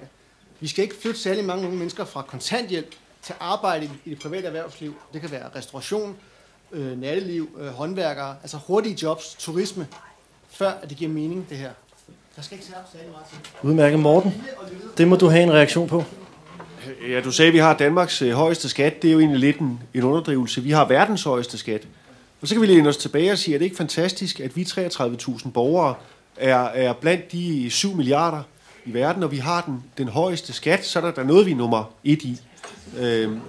Men det er jo ikke noget at stræbe efter. Og Arne siger så, at så mister vi velfærd og sådan noget. Hvis vores administrationsudgifter var på landsgennemsnittet, så havde vi sparet 0,5 skatteprocent. Det kunne vi da godt kigge på. Min prioritet vil være at kigge på vores byggesagsgebyrer. Vores byggesagsgebyrer er også blandt landets højeste, og de hindrer aktivitet, vækst, etablering af nye borgere og virksomheder. Og de ville komme igen, hvis vi var mere imødekommende. Godt brød løve. Ja, vi går lige over til Thomas igen. Jeg synes, det er fair nok, at Thomas får lov at svare på det. Vores borgmester i kommunen. Jamen, det glæder mig, Morten, at du er med til det. Vi har jo kommet med et forslag her i valgkampen, hvor vi har sagt, at vi vil gerne lave en aftale med erhvervslivet om, at vi afskaffer eller suspenderer byggesagsgebyrerne en periode, mod at der så bliver oprettet nogle private jobs, vi kan sætte et tal på, og nogle flere praktikpladser til de unge, sådan at vi kan få dem i gang, i stedet for at de går ledige. Må jeg ikke lige sige, Sean, vi har altså ikke 20% af de unge, der går arbejdsløse i Odsherred Kommune. Altså ro på, det er ikke Spanien det her. Så slap du helt af. Og i dag var der øvrigt på P1 en rigtig god udsendelse om, hvad vi faktisk gør i Odsherred. Det er dig, der hører P1. Ja, det er mig, der hører P1. Vi har ledt længe efter dig, Thomas. Der er en lidelsesfælde hernede, kan jeg se. Men om nogle af de tiltag, vi gør rigtig meget, og det gør vi jo blandt andet, fordi vi betaler skat. Vi betaler skat også for, at vi kan sikre, at vores ældre får en ordentlig pleje, at vi har plejehjem. Så har vi en ting i Odsherred Kommune, hvor vi bruger rigtig mange penge. Vi bruger rigtig mange penge på vores folkeskoler. Der er 10 kommuner i landet, der har flere timer per skoleelev, end vi har i Odsherred Kommune. Det har vi prioriteret. Vi har også prioriteret at have skoler decentralt derude, hvor... Jeg skal nok få lov til at om skoler. Det er meget fint. Du er i gang med en stor manifest i øjeblikket. Det er fint nok, Thomas. Og jeg hører dig. Hvad siger Søren Jacobsen? Jamen, jeg siger, at det er en illusion at tale om skattenedsættelse i den næste 4-årige periode. Det, vi kan fornuftigt tale om, det er jo det gebyrer, som vi godt kan blive enige om at fjerne for at få erhvervet herop. Men demografien herop siger jo, at vi har en skæv alderssammensætning, så det hænger jo ikke sammen at love skattelettelser her. Godt, så prøv at høre. Sean, Sean, for en afsluttende bemærkning. Du blev udfordret før, så skal du også have lov at svare igen. Tak for det. Problemet er bare, at hvis vi ikke tiltrækker flere borgere nu, så falder markedet for vores ejendomme, og så vil der reelt sidde ældre mennesker, der ikke er i stand til at sælge deres hus. De kommer aldrig herfra. Og det er et problem. Kæmpe problem. Nu går vi over i noget, som jeg synes er væsentligt, og det er jo noget, som jeg kan mærke vedkommer jer alle sammen. Og, det er jo det her med ældrepolitikken. Det er jo ligesom om, at det er jeres valgprogrammer i aviserne, og det lige handler meget om at tilgodese de ældre. Det er jo således, at på landsplan har man sparet 5 millioner hjemmehjælpstimer væk, fordi man mener, at det øger livskvaliteten for ældre. Jamen, du ved, der er mange hjemmehjælpere, der siger, at det tager kun 5 minutter. Men vi vil helst ikke være her lidt længere. Men kan det nu passe? Altså, hvad er ældre livskvalitet, og hvad er økonomitænkning? Kan det virkelig passe, at jo mindre hjemmehjælp der er, desto større livskvalitet er der hos de ældre? Og Morten, den udfordrer jeg dig med. Jamen, jeg tror da, at der er en direkte sammenhæng. Jeg tror da, at de ældre vil have mere hjemmehjælp. Skal de have mere hjemmehjælp? Og det skal de meget gerne have. Det, der er sket i denne her kommune, er, at da vi etablerede kommunen, der havde vi et utroligt højt niveau på ældreområdet. Jeg ved godt, at jeg bliver ved med at komme med tal, men det er anskueliggøre ting. Vi lå 70 millioner kroner højere, end vi havde ligget, hvis vi lå på landsgennemsnittet. Problemet er, at man så reagerede for sent, og så reagerede man for hårdt, hvilket bragte os under landsgennemsnittet. I den her periode er udgiften per ældre reduceret med 17%. Det er efter min opfattelse for meget. Hvad siger Sten Ede? Jeg ved, det er også en mærkesag for dig. Ja, giv dig Morten en hånd. Hvis I klapper ind ad gang, bliver vi aldrig færdige. Det er fint. Det er fint. Hvad siger Sten Ede? Jeg ved, det er også noget, der ligger der på sinde. Ja, jeg vil ikke gå ind i talgymnastik. Jeg vil bare sige, at vi har en forpligtelse som politikere til at behandle vores ældre medborgere ordentligt, og vi må tage udgangspunkt i den demografi, vi har her i kommunen. Og når vi har den aldersfordeling, som vi har, så har vi også en pligt som politikere til at sørge for, at de mennesker, der bor her, har det ordentligt. Og vi vil ikke være med til at behandle folk uhumane. Det vil vi simpelthen. Hvis vi sænker, hvis folk ikke skal betale så meget i skat, hvordan kan vi så behandle de ældre ordentligt? Det skal vi. Men det er ikke det, der... Hvordan hænger det sammen med din politik om ikke at betale ret meget i skat? Jamen, vores politik går i udgangspunktet ud på, at det offentlige skal behandle borgere som mennesker, og ikke som tal i et system eller bureaukrati. Så vi vil fjerne papirarbejdet og bureaukratiet og bruge mere tid på pleje og pasning. Problemet med det, som Sten siger, det er, når befolkningen bliver ældre og ældre, så er der færre folk i Odsherred til at finansiere det. På landsplan er 2/3 af befolkningen afhængige af offentlige ydelser. Det hænger ikke sammen. Prøv at høre, der er jo en lidt penibel sag, der verserer her i kommunen, og den handler om Vig Plejecenter. Jeg ved ikke, om nogen af jer har fulgt med i det. Det er jo Vig Plejecenter er jo et af Venstres nærmest forposter, og Venstre elsker Vig Plejecenter. Det er, fordi det er et privat foretagende, drevet af OK-klubben. Og derfor er det noget, Venstre holder meget af, og gerne vil advokere for. Ikke desto mindre var der jo så en kok på plejecenteret, der var formået at stjæle kød. Og jeg siger jer, for 3,3 millioner kroner. Det er en ordentlig... det synes jeg, det er godt nok meget kød. Kød for 3,3 millioner. Jeg ved ikke, om det var Tyre Frank, han sagde. Men i hvert fald, det synes jeg var en ordentlig omgang kød. Og det er jo en lidt penibel sag. Jeg ved, at Socialdemokraterne nede på Rådhuset har nærmest gjort til en mærkesag, at der kan man se, hvad der kommer ud af privatiseringer, og vi skal have det gjort kommunalt. Nu ved jeg faktisk fra en fortrolig kilde, at der er blevet sendt en revisionsrapport fra Vig Plejecenter ned til kommunen. Den kunne man jo bare have læst. Er det ikke rigtigt, Thomas Adelskov? Jeg tror, at den revisionsrapport, den er kommet mere end et år efter, at man har opdaget, at der var et eller andet galt. Men det handler om sådan set, det er jo, at vi synes, at når vi har nogen, der leverer ydelser, så vigtige ydelser, som at passe næsten 50 af vores allersvageste borgere, så har vi, og det er jeg enig med Michael Kjeldgaard, der er formand for udvalget, så synes jeg, at OK-fonden har en forpligtelse til at kontakte kommunen og sige, at vi er lige ved at gå konkurs. Vi har sådan set et problem her, og det burde de have gjort. Der blev sendt en rapport. Men man gør jo det er jo sendt over et år efter. Man gør jo det, at når problemet opstår, så tager man og ringer og siger, at vi har et problem her, det vil vi godt lige fortælle jer om. Ja, det har Venstre jo haft det lidt svært ved. Også i forbindelse med 3GI. Men det er det her med først at indrapportere en ordentlig økonomisk lussing et år efter. Men må jeg ikke lige sige, at jeg har sådan set kun godt at sige om det pleje, der foregår nede på Basshøjgård. Altså det, som jeg synes, der er fornuftigt at være kritisk overfor, det er, at når der sker noget, som kan have betydning af den art, så skal vi altså have det videre. Morten Eskov, jeg synes jo helt sikkert, at du skal have lov at forføre sagen fra dit standpunkt. Hvordan kan det hænge sammen, at en kok kan stjæle for 3,3 millioner kød? Altså i det hele taget, altså, hvordan kan der være så meget kød i et plejecenter? Det er jo fuldstændig fantastisk, mine damer og herrer. Morten Eskov? Se, nu er vi her, hvor politik går hen og bliver lidt ubehageligt. Det er rigtigt, vi elsker Basshøjgård. Og det gør vi af samme årsag, som vi elsker vores friskoler, vores små institutioner, vores private pasningstilbud, at vi godt kan lide, at der er noget at vælge imellem. Det, der er sket på Basshøjgård, det er noget møg, men kommunen har fået besked. Kommunen har ikke mistet en krone. De ældre har fået den pleje og den kost, de skulle have. Altså, de der... Ja. For det er vigtigt, det her. Basshøjgård er det mest søgte og det bedste plejehjem i hele kommunen. Så kan det godt være, at der skulle være informeret på en anden måde. Men I har for 2 år siden fået en revisionsrapport. I har fået Basshøjgård-posten, der er orienteret på beboer- og pårørendemøder. I har vidst det. Det kommer politisk opportun for Socialdemokratiet her 2 uger før valget, 3 år efter sagen har kørt, og sige, Gud, det vidste vi ikke noget om. Hvorfor gør det det? Det gør det af 2 årsager, og nu vil jeg gerne være meget direkte. Det ene det er, at I åbenbart ikke kan lide Basshøjgård. Det andet er, at lederen af Basshøjgård er opstillet som kandidat for Venstre, og det er simpelthen usmageligt det personlige hits, der bliver kørt. Okay, jamen har man ikke et ansvar som leder for at kontrollere, at der er blevet stjålet for 3,3 millioner kød? Det vil jeg nok sige. Der mangler noget på hylden et eller andet sted, ikke? Thomas Adelskov, den skal du have lov at svare på.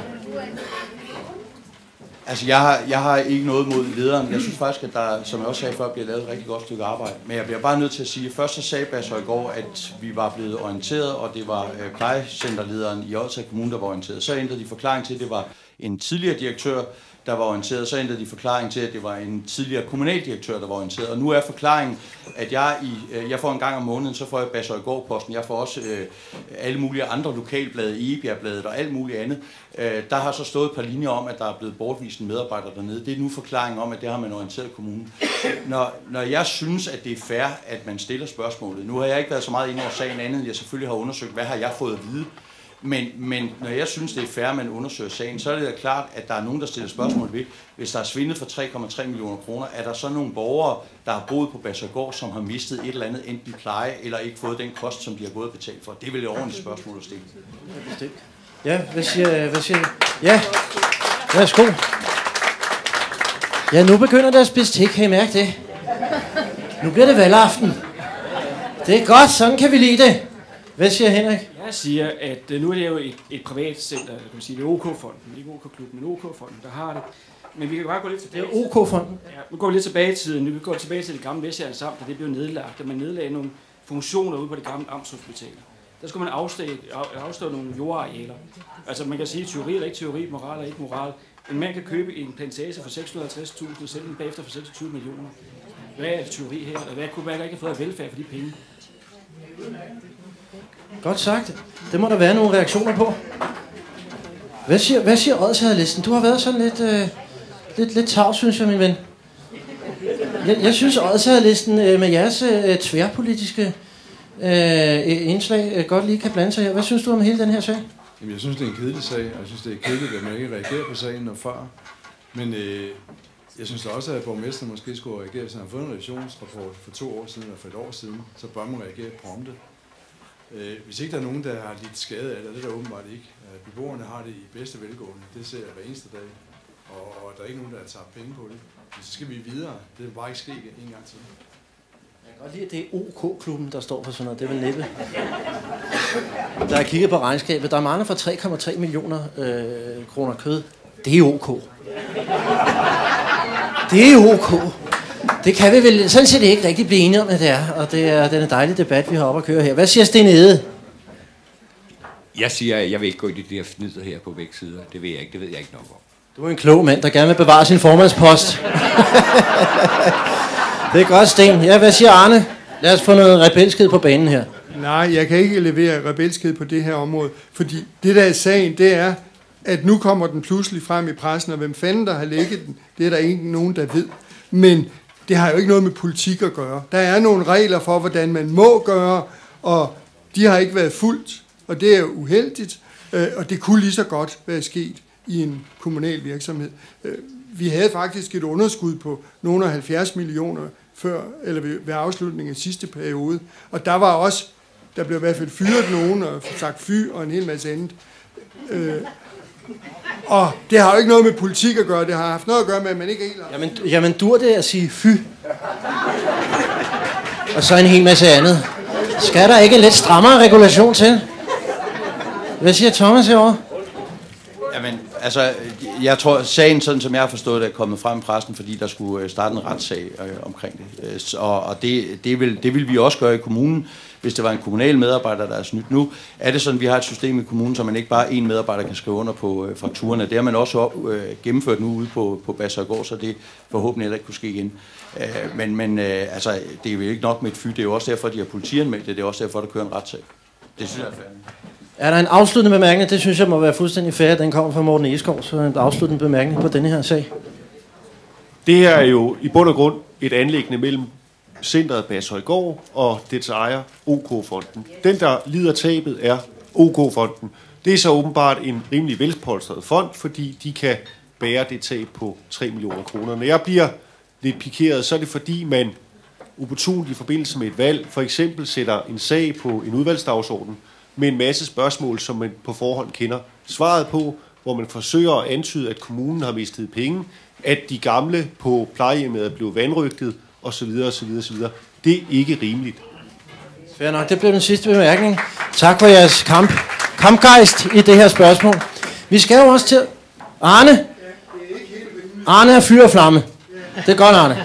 Altså, som jeg har opfattet, at den der sag blev sat på dagsordenen, så var det fordi, kommunen har jo en tilsynspligt. Og jeg kan sgu godt forstå, at den formand, som står for, at den tilsynspligt bliver rygtet ordentligt, beder om at få nogle svar på nogle spørgsmål. Altså, det er blandt andet det, I har valgt os til. Ja, godt sagt, Arne. Meget fint. Det er rigtigt. Det er rigtigt, Arne.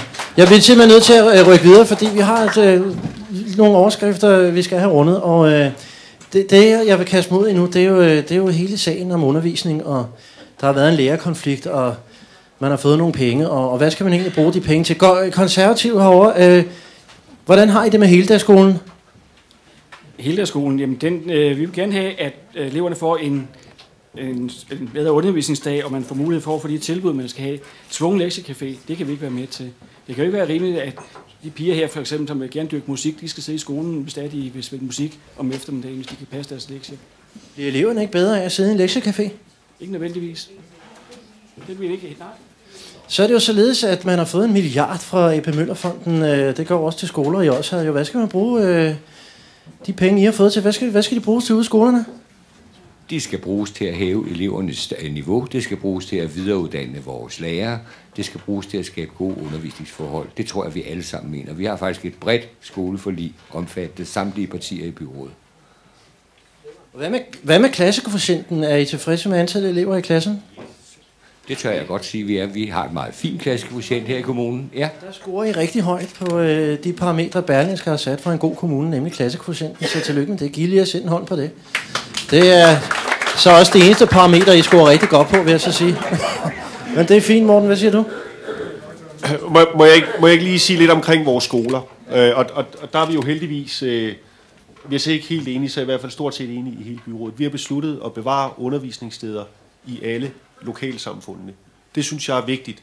Det synes jeg er vigtigt, Ikke faktisk så meget af hensyn til lokalsamfundet og det der med at bevare købmanden og alt det der, som man ellers ofte taler om, men fordi der er noget at vælge mellem for vores elever. Der er nogen, der kan vælge en stor skole med nogle tilbud, og der er nogen, der kan vælge en lille skole. Jeg synes, det er vigtigt, at man er klar over, at der findes et stort antal børn, måske helt op til en tredjedel af vores børn, som vil mistrives på meget store skoler, og en meget stor del af de børn er højt begavede børn med et stort potentiale.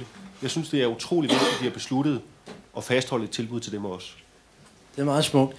Jeg er nødt til også lige at få en holdning til, om føler man sig sikker i Odsherred? Altså, er der tilstrækkeligt med myndigheder til stede? Nej. Det er sådan noget med, at hvis man skal have fat i politiet, altså, så står man i kø som nummer 1201. Er det ikke rigtigt? Hvad vil I gøre ved det? Skal vi ikke have optimeret noget sikkerhed her i kommunen? Det tror jeg, der er mange, der ville sætte pris på. Er der nogen, der har en holdning til det? Politiet jo også selv alt for mange timer på byråkrati og papirarbejde. Generelt bruger politiet jo også selv alt for mange timer på byråkrati og papirarbejde. Nogle af dem bruger op til 2 timer om dagen. Jamen skal de så ikke have flere ressourcer? De skal lægge deres arbejdsplaner op og arbejde på en anden måde. Altså vi har for enden af vores vej en sommerhusvej, og en beboer dernede for enden af vejen fangede nogle røvere, forskellige røvere 2 gange på en måned, og var i avisen begge gange. Altså vi har det rigtig slemt herude. Ja, det er nemlig det, jeg hører. Hvad vil man gøre ved det? Det er da kun fint, at man har lidt mere politi til stede. Hvad vil man gøre ved det? Ja, det løser i hvert fald ikke noget at komme med en masse løfter her, fordi det er jo et landspolitisk anliggende jo med politireformen. Men altså, man kan jo lave en masse forebyggende arbejde, selvfølgelig i forhold til ungdom, og så i forhold til at lade være at slukke lyset kl. 1, som man jo gør konsekvent heroppe. Man lader være at slukke lyset, ja, det er godt. Og lade radioen køre, det er også en klassisk trick, ikke? Det skal nok forvirre indbrudstyven fuldstændig. Der sidder til synligheden en tosse og hører P1, der skal vi ikke ind. Det må være Thomas Adelskov.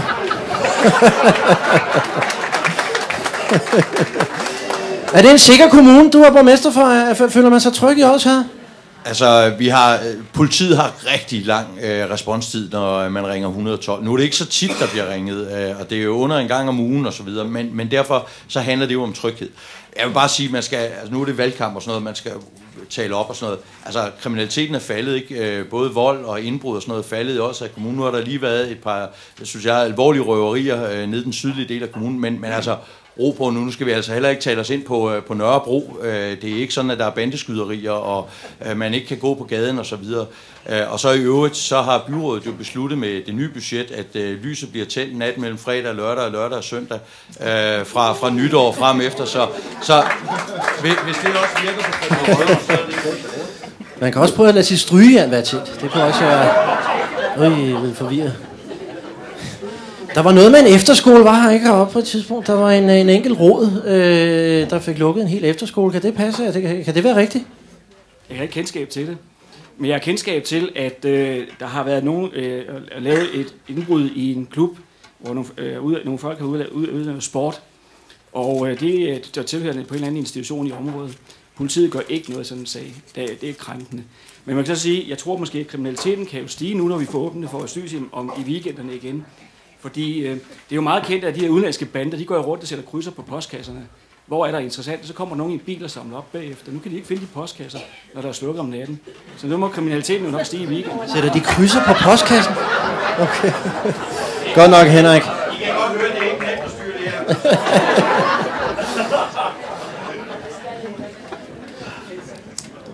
Det sidste emne, vi er nødt til at runde, det er sundhed. Sundhed og tilbud om sundhed til også ældre i det hele taget.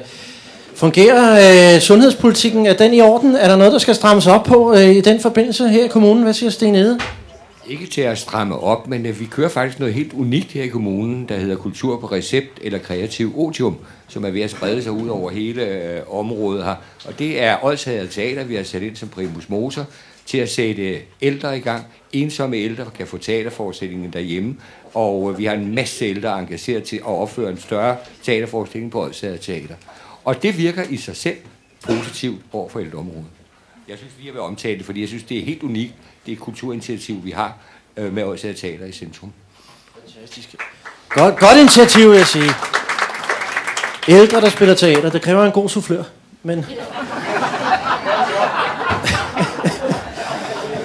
Men fair nok, jeg synes, det er et godt initiativ. Jeg har nogen, der har opfølgende bemærkninger på det område. Ja, godt, Thomas. Jamen, vi skal jo nok indrømme, at vi er ikke den sundeste egen i landet, og vi kan godt gøre noget, og det gør vi også i fællesskab. Jeg synes faktisk, at vi har fået, jeg tror vi har Danmarks, det skal man måske passe på, vi har et af Danmarks bedste sundhedscenter, et af de første, der er blevet etableret, som giver nogle rigtig gode tilbud og kommer rigtig langt ud. Og det er ligesom krumtappen og hjørnestenen i den sundhedsindsats, vi laver. Men vi kan gøre meget mere. I Vi er man begyndt at arbejde på skolen med, at der løber man hver morgen. Alle børn er ude at løbe et kvarter og 20 minutter om morgenen. Vi kan godt gøre mere for at øge vores generelle sundhed i kommunen, og jeg bliver jo nødt til at sige, at når jeg ser op og ned af mig selv, så kunne jeg jo gå foran med et godt forbillede. Du har bare taget dit eget fadelsanlæg med, det er fint. Jeg har spist hjemmefra. Det er bare synd, hælen er så lille. Nej, den var plat, men nu er der også en fremskridende tidspunkt. Jeg hører, hvad du siger, Thomas. Det synes jeg er et godt initiativ. Mere idræt. Ja, mere idræt, motion, det at bevæge sig i det hele taget, og det tror jeg, altså vi har Egebjerg skole, hvor de har lavet udeskole, de er meget ude i naturen osv. Alt det der er jo med til at øge den generelle sundhed, og så er vi nogen, der halter lidt efter, som nærmer os de 50, og vi skal selv tage os i nakken og komme ud. Jamen, som Osvald Helmuth sagde i Harry og Kammertjeneren, alkohol har reddet mange unge mennesker fra idræt. Det synes jeg er en gylden replik. Nu vil jeg i demokratiets ånd, så synes jeg også, vi skal have åbnet op for spørgsmål fra salen. Og jeg er nødt til at sige, at vi har altså kun 10 minutter stillet til rådighed i den forbindelse. Og noget andet, jeg godt vil indskærme, det er, at I stiller og I fatter spørgsmålet i korthed.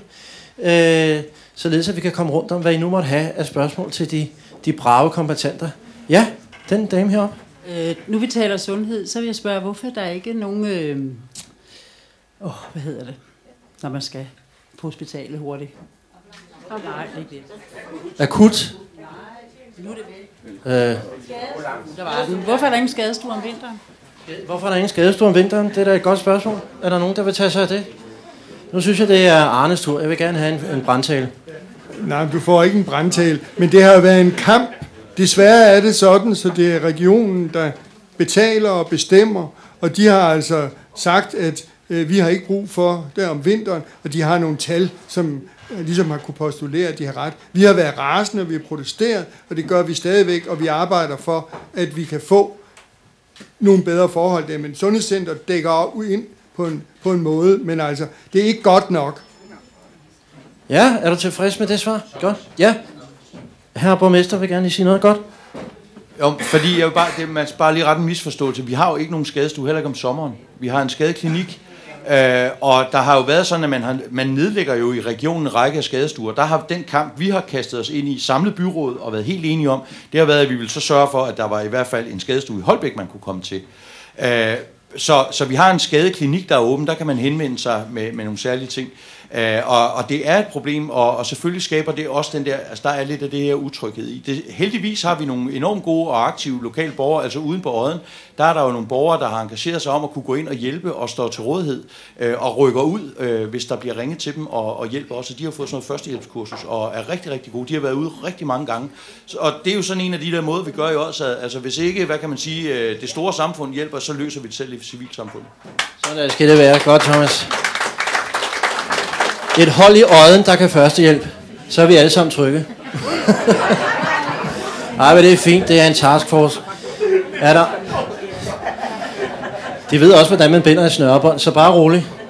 Nej, det er fint. Jeg synes, det er fint tiltag, man må gøre, hvad man kan. Og er der andre, der har spørgsmål? Ja, hernede. Kan du råbe det, eller... Ja, det kan jeg godt. Ja.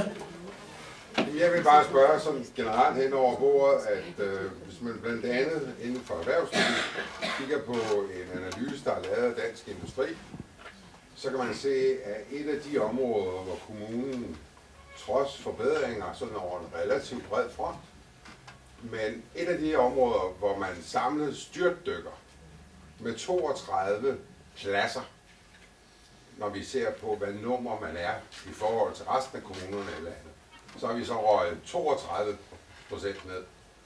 Og det er brugen af lokalt arbejde. Brugen af lokalt arbejde, ja. I den en tilføjelse. Ja. Vi skal frem til spørgsmålet. Ja. spørgsmålet er jo så, at man får altid at vide fra til erhvervslivet, at vi skal deltage i EU-udbudsrunder. Ja. Og det er jo så også meget godt.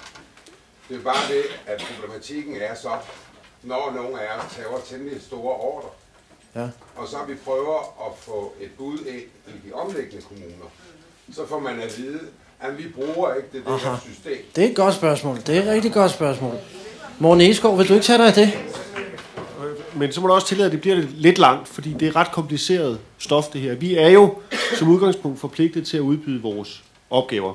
Det er alle kommuner i hele landet, og vi ville også blive lidt gale, hvis vores ikke fik mulighed for at byde i Holbæk eller Kalundborg, eller hvor det nu er.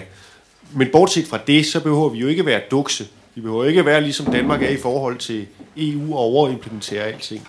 Jeg tror, vi har en opgave, der består i at tilrettelægge vores udbud, så vores lokale forretningsdrivende har bedre mulighed for at være med.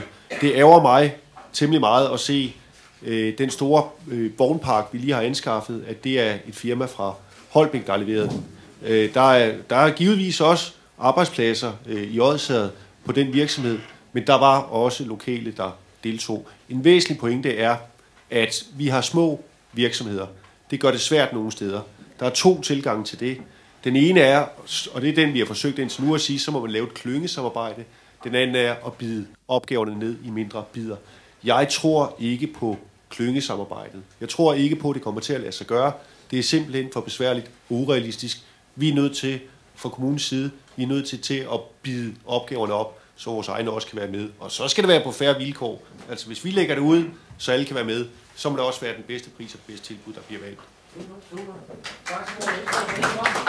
Henrik, jeg ved, du markerede. Ja, det gør jeg, fordi når man køber biler ind til hjemmeplejen, så er det jo ikke et impulskøb. Jeg ved ikke, hvis mange biler har I derhjemme, Thomas? Jeg har ikke bil.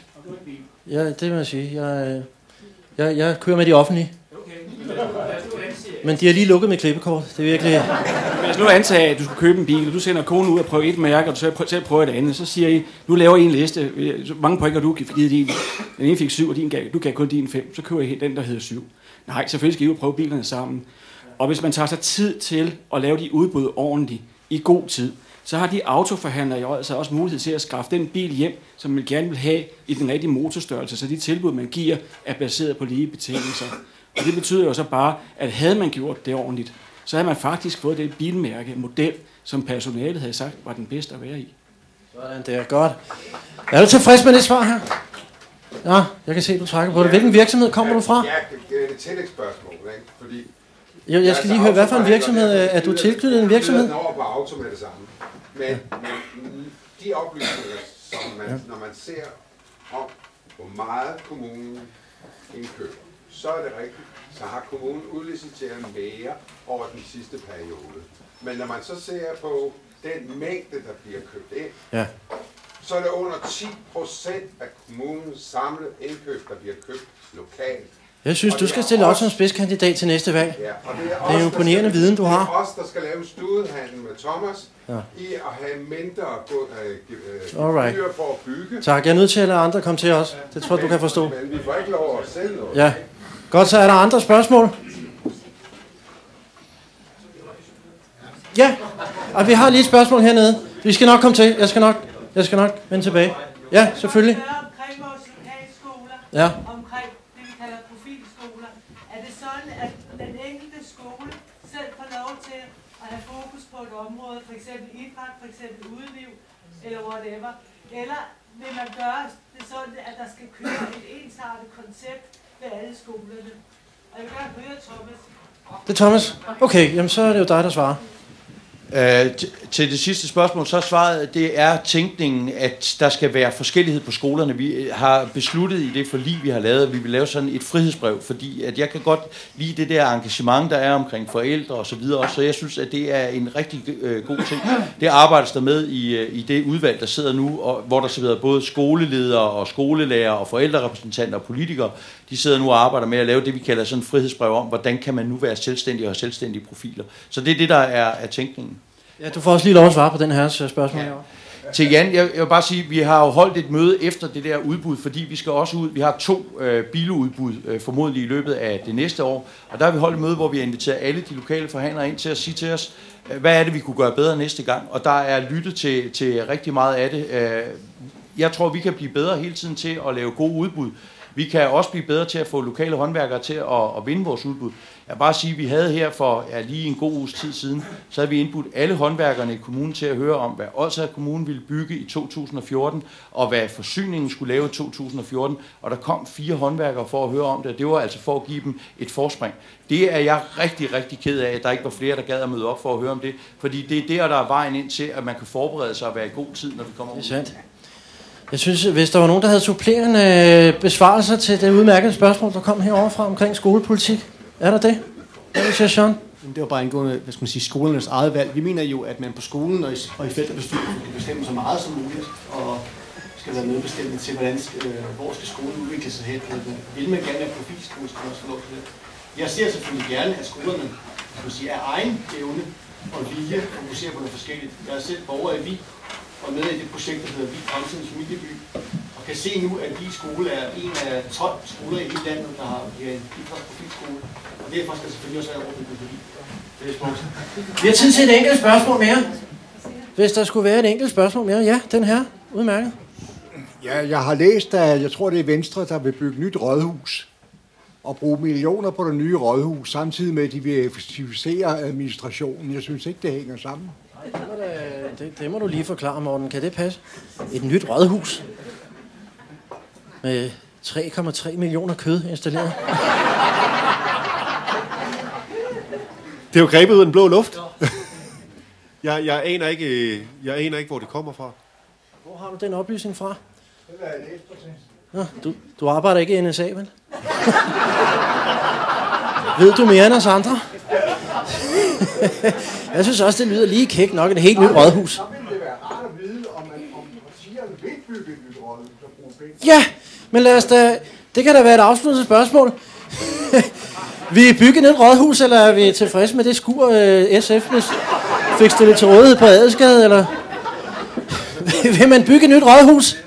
Det er da et festligt afsluttende spørgsmål. Ja, Morten Egeskov, du skal have lov at svare på det. Nej. Dejligt kort svar. Sådan. Nej. Godt. Hvad siger Søren Jacobsen? Jamen, det kunne da være rationelt nok at samle hele administrationen på et rådhus, frem for at man pendler frem i den store kommune her. Jeg kan ikke se, at det er en fordel at bevare den nuværende opdeling. Det er godt. Thomas, ved du hvad, du skal have lov at have det sidste ord fra spørgsmålet her. Det synes jeg er i sin orden, når du er borgmester. Hvordan har du det med et helt nyt rådhus? Kommer der nogle private, som vil købe vores 3 gamle rådhus og bygge et nyt for os, så siger vi ja tak. Lad det være de afsluttende for mine damer og herrer. Tak skal I have for jeres spørgsmål. Vi når desværre ikke mere. Nu har alle disse herlige, modige spidskandidater lov i 1 minut at fremstille deres valgprogram for jer. Det bliver afslutningen på aftenen, så jeg synes, vi starter. Jeg synes, vi starter herovre med dig, Kim Mariegaard. Og det er 1 minut, og der bliver taget tid, er det ikke rigtigt? Vi har Helle Schønemann herovre til med et æggeur. Ja, vi er top-tunet her i Odsherred rent teknisk. Er Helle Schønemann til stede? Det er godt, mine damer og herrer. Giv lige Helle Schønemann meget stor hånd. Hun har været meget aktiv i denne her forbindelse. Og hun er benhård. Hun er benhård med det æggeur der. Ja. Og de har altså de herrer her 1 minut hver til at fremstille afsluttende deres partiprogram. Og vi har allerede nogen, der går. Jamen, det er fint nok. Prøv at høre. Kim Mariegaard fra Enhedslisten. Dit minut starter nu. Værsgo. Enhedslisten er et socialistisk parti, som vil lave Enhedslisten er et socialistisk parti, som vil lave et samfund, hvor alle føler sig trygge og har indflydelse på deres egen hverdag. Og det er faktisk også det, vi vil gøre, når vi kommer i Odsherred byråd.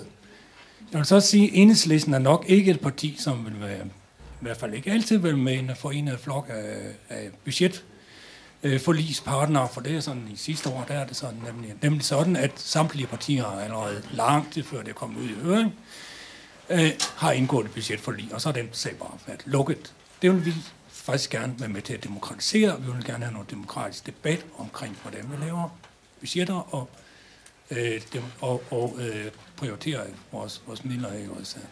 Så derfor har Enhedslisten nogle parlamentariske principper, som vi arbejder ud fra, og det er blandt andet, at vi stemmer for den mindste forbedring og imod den mindste forringelse. Og så har vi faktisk også en tredje, som siger, at vi indgår ikke i studehandler. Vi sælger ikke en gruppe for en anden. Godt udnyttet det minut der, synes jeg, for Enhedslisten. Giv lige Kim Marie Gård en meget stor hånd og held og lykke. Sådan. Morten Eskov, dit minut. Ja, det starter nu. Kommunens største problem er mangel på vækst, fraflytning, mangel på tilflytning, tab af arbejdspladser. Derfor skal vi have skabt noget vækst. Vi skal have nogle lavere byggesagsgebyrer. Vi skal have en mere imødekommende sagsbehandling i kommunen. Vi skal for eksempel, hvis nogen vil etablere en virksomhed, i stedet for at sagsbehandle papirer på rådhuset, så sagsbehandle virkeligheden ude på grunden eller i produktionshallen. Så skal vi have en mere effektiv kommune. Vi tror, vi kan lave en billigere og mere effektiv administration. Vi tror, vi kan gøre det langt bedre, når vi snakker vej og park og pasning af vores grønne arealer. Vi er nødt til at drive en bedre kommune. Indpakning gør det ikke alene. Sådan der. Godt. Morten Eskov. Det er utroligt, hvad en mand kan nå på et minut, men det er der jo mange af jer kvinder, der ved. Alt om. Her er vi altså bare effektive. Det skal siges. Torben Arndal fra Alternativet, her er dit minut. Ja, tak. Det er ikke meget, jeg fik sagt i aften, og det er også beklager. Men jeg har en hjemmeside, hvor man kan se nogle flere ting om, hvad jeg går ind for. Det er, jeg er orange, det vil sige, en blanding af rød og grøn. Det er ikke nødvendigvis orange, fordi man blander rødt og grønt, men det bliver en helt anden farve, ja. Men en af mine store kæphester, det er, at vi skal producere lokalt, og vi skal købe lokalt for at støtte lokale arbejdspladser. Og det kan man gøre ved at købe et sæt mere lokalt, i stedet for at købe æbler fra Argentina og vin fra Australien og fisk fra Thailand. Vi skal købe lokalt. Bare 1% giver 20 flere arbejdspladser i kommunen. Sådan der. Tak for det. Tak for det, Torben Arndal. Vi skal købe lokal vin for Odsherred. Det er spændende. Det er dejligt. Sten Ede, dit minut. Det begynder nu. Godt. I de sidste 4 år har vi oplevet, synes jeg, en fantastisk positiv udvikling i Odsherred. Og det er en udvikling, som vi håbede på ville ske, men vi må næsten knibe os i armen, når vi ser, at vi fra at være på røven, nu er herre i eget hus, har vores egen kassebeholdning. Vi har fuld gang i skoler, vi har fuld gang i udvikling af undervisning, vi har et godt samarbejde med vores erhvervsliv og vores erhvervsråd. Vi satser på en erhvervspolitik, hvor vi udvikler princippet med at stole på egen kræfter og klyngesamarbejde. Så vi vil følge vores valgsprog, der siger, at vi er ligeglade, hvad farve katten har, bare den kan spise mus, og derfor vil vi gerne fortsætte vores gode samarbejde, vi har i den her valgperiode. Tak, Sten Ede. For den flotte, allegoriske fremstilling. Katten, bare den spiser mus, ja, det er lige meget, hvad farven den har. Ja, det er godt. Prøv lige at høre, Roland Petersen fra Odsherredlisten. Jeg glæder mig til at høre dit minut. Værsgo. Vi vil gerne arbejde for, at vi i vores kommune begynder at sætte stangen lidt højere. Det vil sige, at vi vil have nogle større visioner, nogle flere visioner ind i vores almindelige hverdag. Vi mener, at vi har et fantastisk område, et fantastisk naturområde, og vi er mange glade mennesker, der bor i Odsherred. Vi kan blive endnu flere. Vi skal sørge for, at vi får flere tilflyttere hertil, og det kunne gøre ved at udbygge de små lokalsamfund, som vi mener er den store styrke i vores lille kommune. Vi vil gerne have, at vi måske bygger Danmarks bedste skole. Vi vil gerne have Danmarks bedste badestrand. Vi vil gerne have Danmarks bedste cykelstier. Vi vil skabe noget sammen, men vi skal have visionerne med hele vejen rundt. Godt så blev cykelstier også nævnt. Det synes jeg er prisværdigt. Roland Petersen fra Odsherredlisten. Det er utroligt, den timing, I har. Det er fantastisk. Er du ikke imponeret, Helle? Ja. Sean Møller, Sili, dit minut. Værsgo. Ja, vi sætter borgernes frihed i højsædet. Vi ønsker et samfund i Odsherred, som er præget af frisind og med højt til loftet, og med plads til mange forskellige holdninger. Som mennesker har vi brug for albuerum. Vi skal kunne leve sammen med andre, som vi lyster. Det kan være i et kooperativ, eller som mange af os gør i dag. Lige meget hvordan man lever, så er det sådan set i orden med os. Vi har brug for flere tilfælde til Odsherred. Derfor skal vi i gang i væksten, så vi kan flytte. På den ene side flytte vores unge arbejdsløse ind i private erhverv, og vi kan få flere tilfælde hertil, der også har lyst til at bidrage til vores samfund med noget positivt. Og på den måde får vi bedre råd til velfærd i fremtiden. Og i forhold til de ældre kan vi gøre det bedre, og det går godt ud på. Bedre ældrepleje, mere vin, mindre sovemedicin. Mere vin, mindre sovemedicin, sådan der. Godt lavet, Sean. Arne Mikkelsen, så er det din tur. Du har 1 minut. Jeg har Værsgo. også 1 minut. Altså, jeg har oplevet, at SF faktisk har været dem, der har sat tingene på spidsen langt de fleste gange i den her periode. Alligevel, så har vi jo så også været med i alle de større beslutninger, der har været. For mig er noget af det, jeg mangler at få helt på plads, det er frihedsbrev for skolerne, som der blev snakket om før. Og noget af det, vi har i hvert fald lovet hinanden, det er, at afdelingerne, altså de nuværende skoler, der skal der være pædagogisk, og der skal der være personalemæssig ledelse. Men jeg vil også godt have slået fuldstændig klart fast, at den forældrekreds, der er omkring skolen, plus ledelse og personale, får en økonomi, sådan så den udvikling, som skal blomstre frem alle mulige steder fra, og det er fint nok med profiler, eller hvad man nu vil kalde det, at den også får en reel mulighed for at fungere. Og hvis sådan nogle ting lykkes, så kan vi fortsætte med, vi har fået alle lokalsamfundene til at arbejde sammen og til at udvikle, og det er en linje, som jeg mener har været rigtig positiv, og som SF vil gøre, hvad vi kan for, bliver fortsat og udviklet. Arne Mikkelsen, mine damer og herrer, sådan. Stærke sager. Hvorfor er der ikke flere politikere som dig i Folketinget? Det synes jeg... Ja, det undrer også mig. Ja, netop. En fascinerende, nærmest flamboyant herre herovre, jeg synes. Godt så, mine damer og herrer, så når vi frem til Henrik Lukander Larsen fra De Konservative. Værsgo, dit minut. Jeg ved ikke, om Hardy Hansen er mit forbillede. Ja, velfærd skabes af vækst og udvikling. Og vækst, det skal der til. Der skal en solid skole til, der skal et godt erhvervsliv til, jeg også for, at vi kan få den vækst, der er nødvendig. Vi skal have tilført nogle flere borgere, det er der flere, der har sagt, det er vi meget enige om. Og vi skal sørge for, at kommunen tilrettelægger deres udbud, sådan så det lokale erhvervsliv har mulighed for at gøre sig gældende. Vi skal have nogle åbningstider i skole eller i SFU'erne, sådan så når folks børn går fra børnehaven op i SFO'en, så kan de altså komme ind kl. 6 om morgenen og ikke kl. 6:30, så man kan passe sit arbejde. Og så skal vi holde fast i det frie foreningsliv, der skal være bedre vilkår og lige vilkår for alle. Så vil jeg lige nævne noget, som andre ikke har sagt. Der er jo altså også et valg til regionen, og der har vi jo også gode kandidater på den konservative liste, og der er dem, der kan også stemme til ældrerådet. Og så vil jeg lige sige, hvad er en konservativ? Vi er ikke liberalister, vi er heller ikke socialister. Nej, vi er borgerlige med hjertet placeret på rette sted. Sådan der. Henrik Lukander Larsen. Tak for det. Søren Jacobsen fra Det Radikale Venstre. Værsgo. Ja, jeg er godt nok heller ikke socialist, men jeg kan godt anneksere et begreb fra den side, der hedder aktivisme. Altså, vi går ind for en aktivistisk lokalpolitik, hvor vi får etableret nogle lokalråd, fordi det, der kendetegner stagnationen her i den 4-årige periode, det er jo, at man ikke har formået at lytte til de borgernære behov. Vi ser for eksempel med Vihallen, hvor der har været meget palaver omkring brugerindflydelse osv. Det vil vi gerne have formaliseret med lokalråd. Vi går også ind for en aktivistisk erhvervspolitik, hvor vi i højere grad gør erhvervsservice til et virkeligt begreb, og ikke bare en eller anden form for smart taskforce, som man kalder det. Så aktivering er det, som er hovedordet for vores virke. Søren Jacobsen fra Det Radikale Venstre.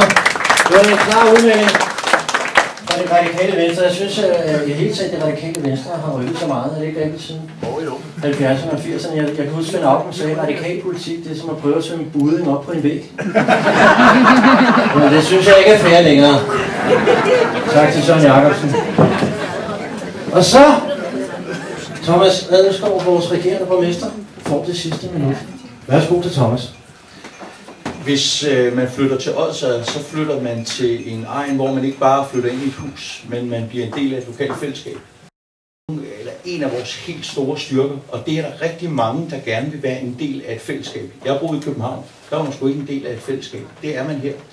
Det er det, vi skal bygge på, det er det, vi skal lokke andre til, det er det, vi skal fortælle vidt og bredt, og det er det, der skal skabe mere vækst i Odsherred i forhold til flere tilflyttere, også flere børnefamilier, så vi kan få fyldt op i vores daginstitutioner og skoler. Vi har lavet et udspil om, hvordan vi kan forbedre vores daginstitutioner. Det kan man læse på internettet, på Facebook, på vores hjemmeside. Vi har lavet et udspil om, hvordan vi forhåbentlig kan skabe nogle flere arbejdspladser. Vi har også lavet en Facebook-gruppe, hvor alle mulige borgere i øjeblikket sidder og skriver ind med gode idéer og forslag til, hvordan vi i Odsherred Kommune kan skabe flere arbejdspladser. Jeg vil håbe, at I vil være med til at bidrage, fordi vi har brug for, at vi alle sammen står sammen i Odsherred Kommune. Nu er det valgkamp, nu skændes vi lidt, vi snærer lidt af hinanden, men vi har brug for også at stå sammen, fordi hvem hulen gider flytte til en egen, som man taler om som et hul i jorden, eller hvor der altid er dårlig omtale. Og vi er et fantastisk sted, og det skal mange flere bare vide. Tusind tak til Thomas Adelskov. Og tusind tak til alle disse herlige kommentarer. Giv mig en hånd, jeg synes, du har en forrygende debat. De alle sammen er medvirket til. Tusind tak for jer.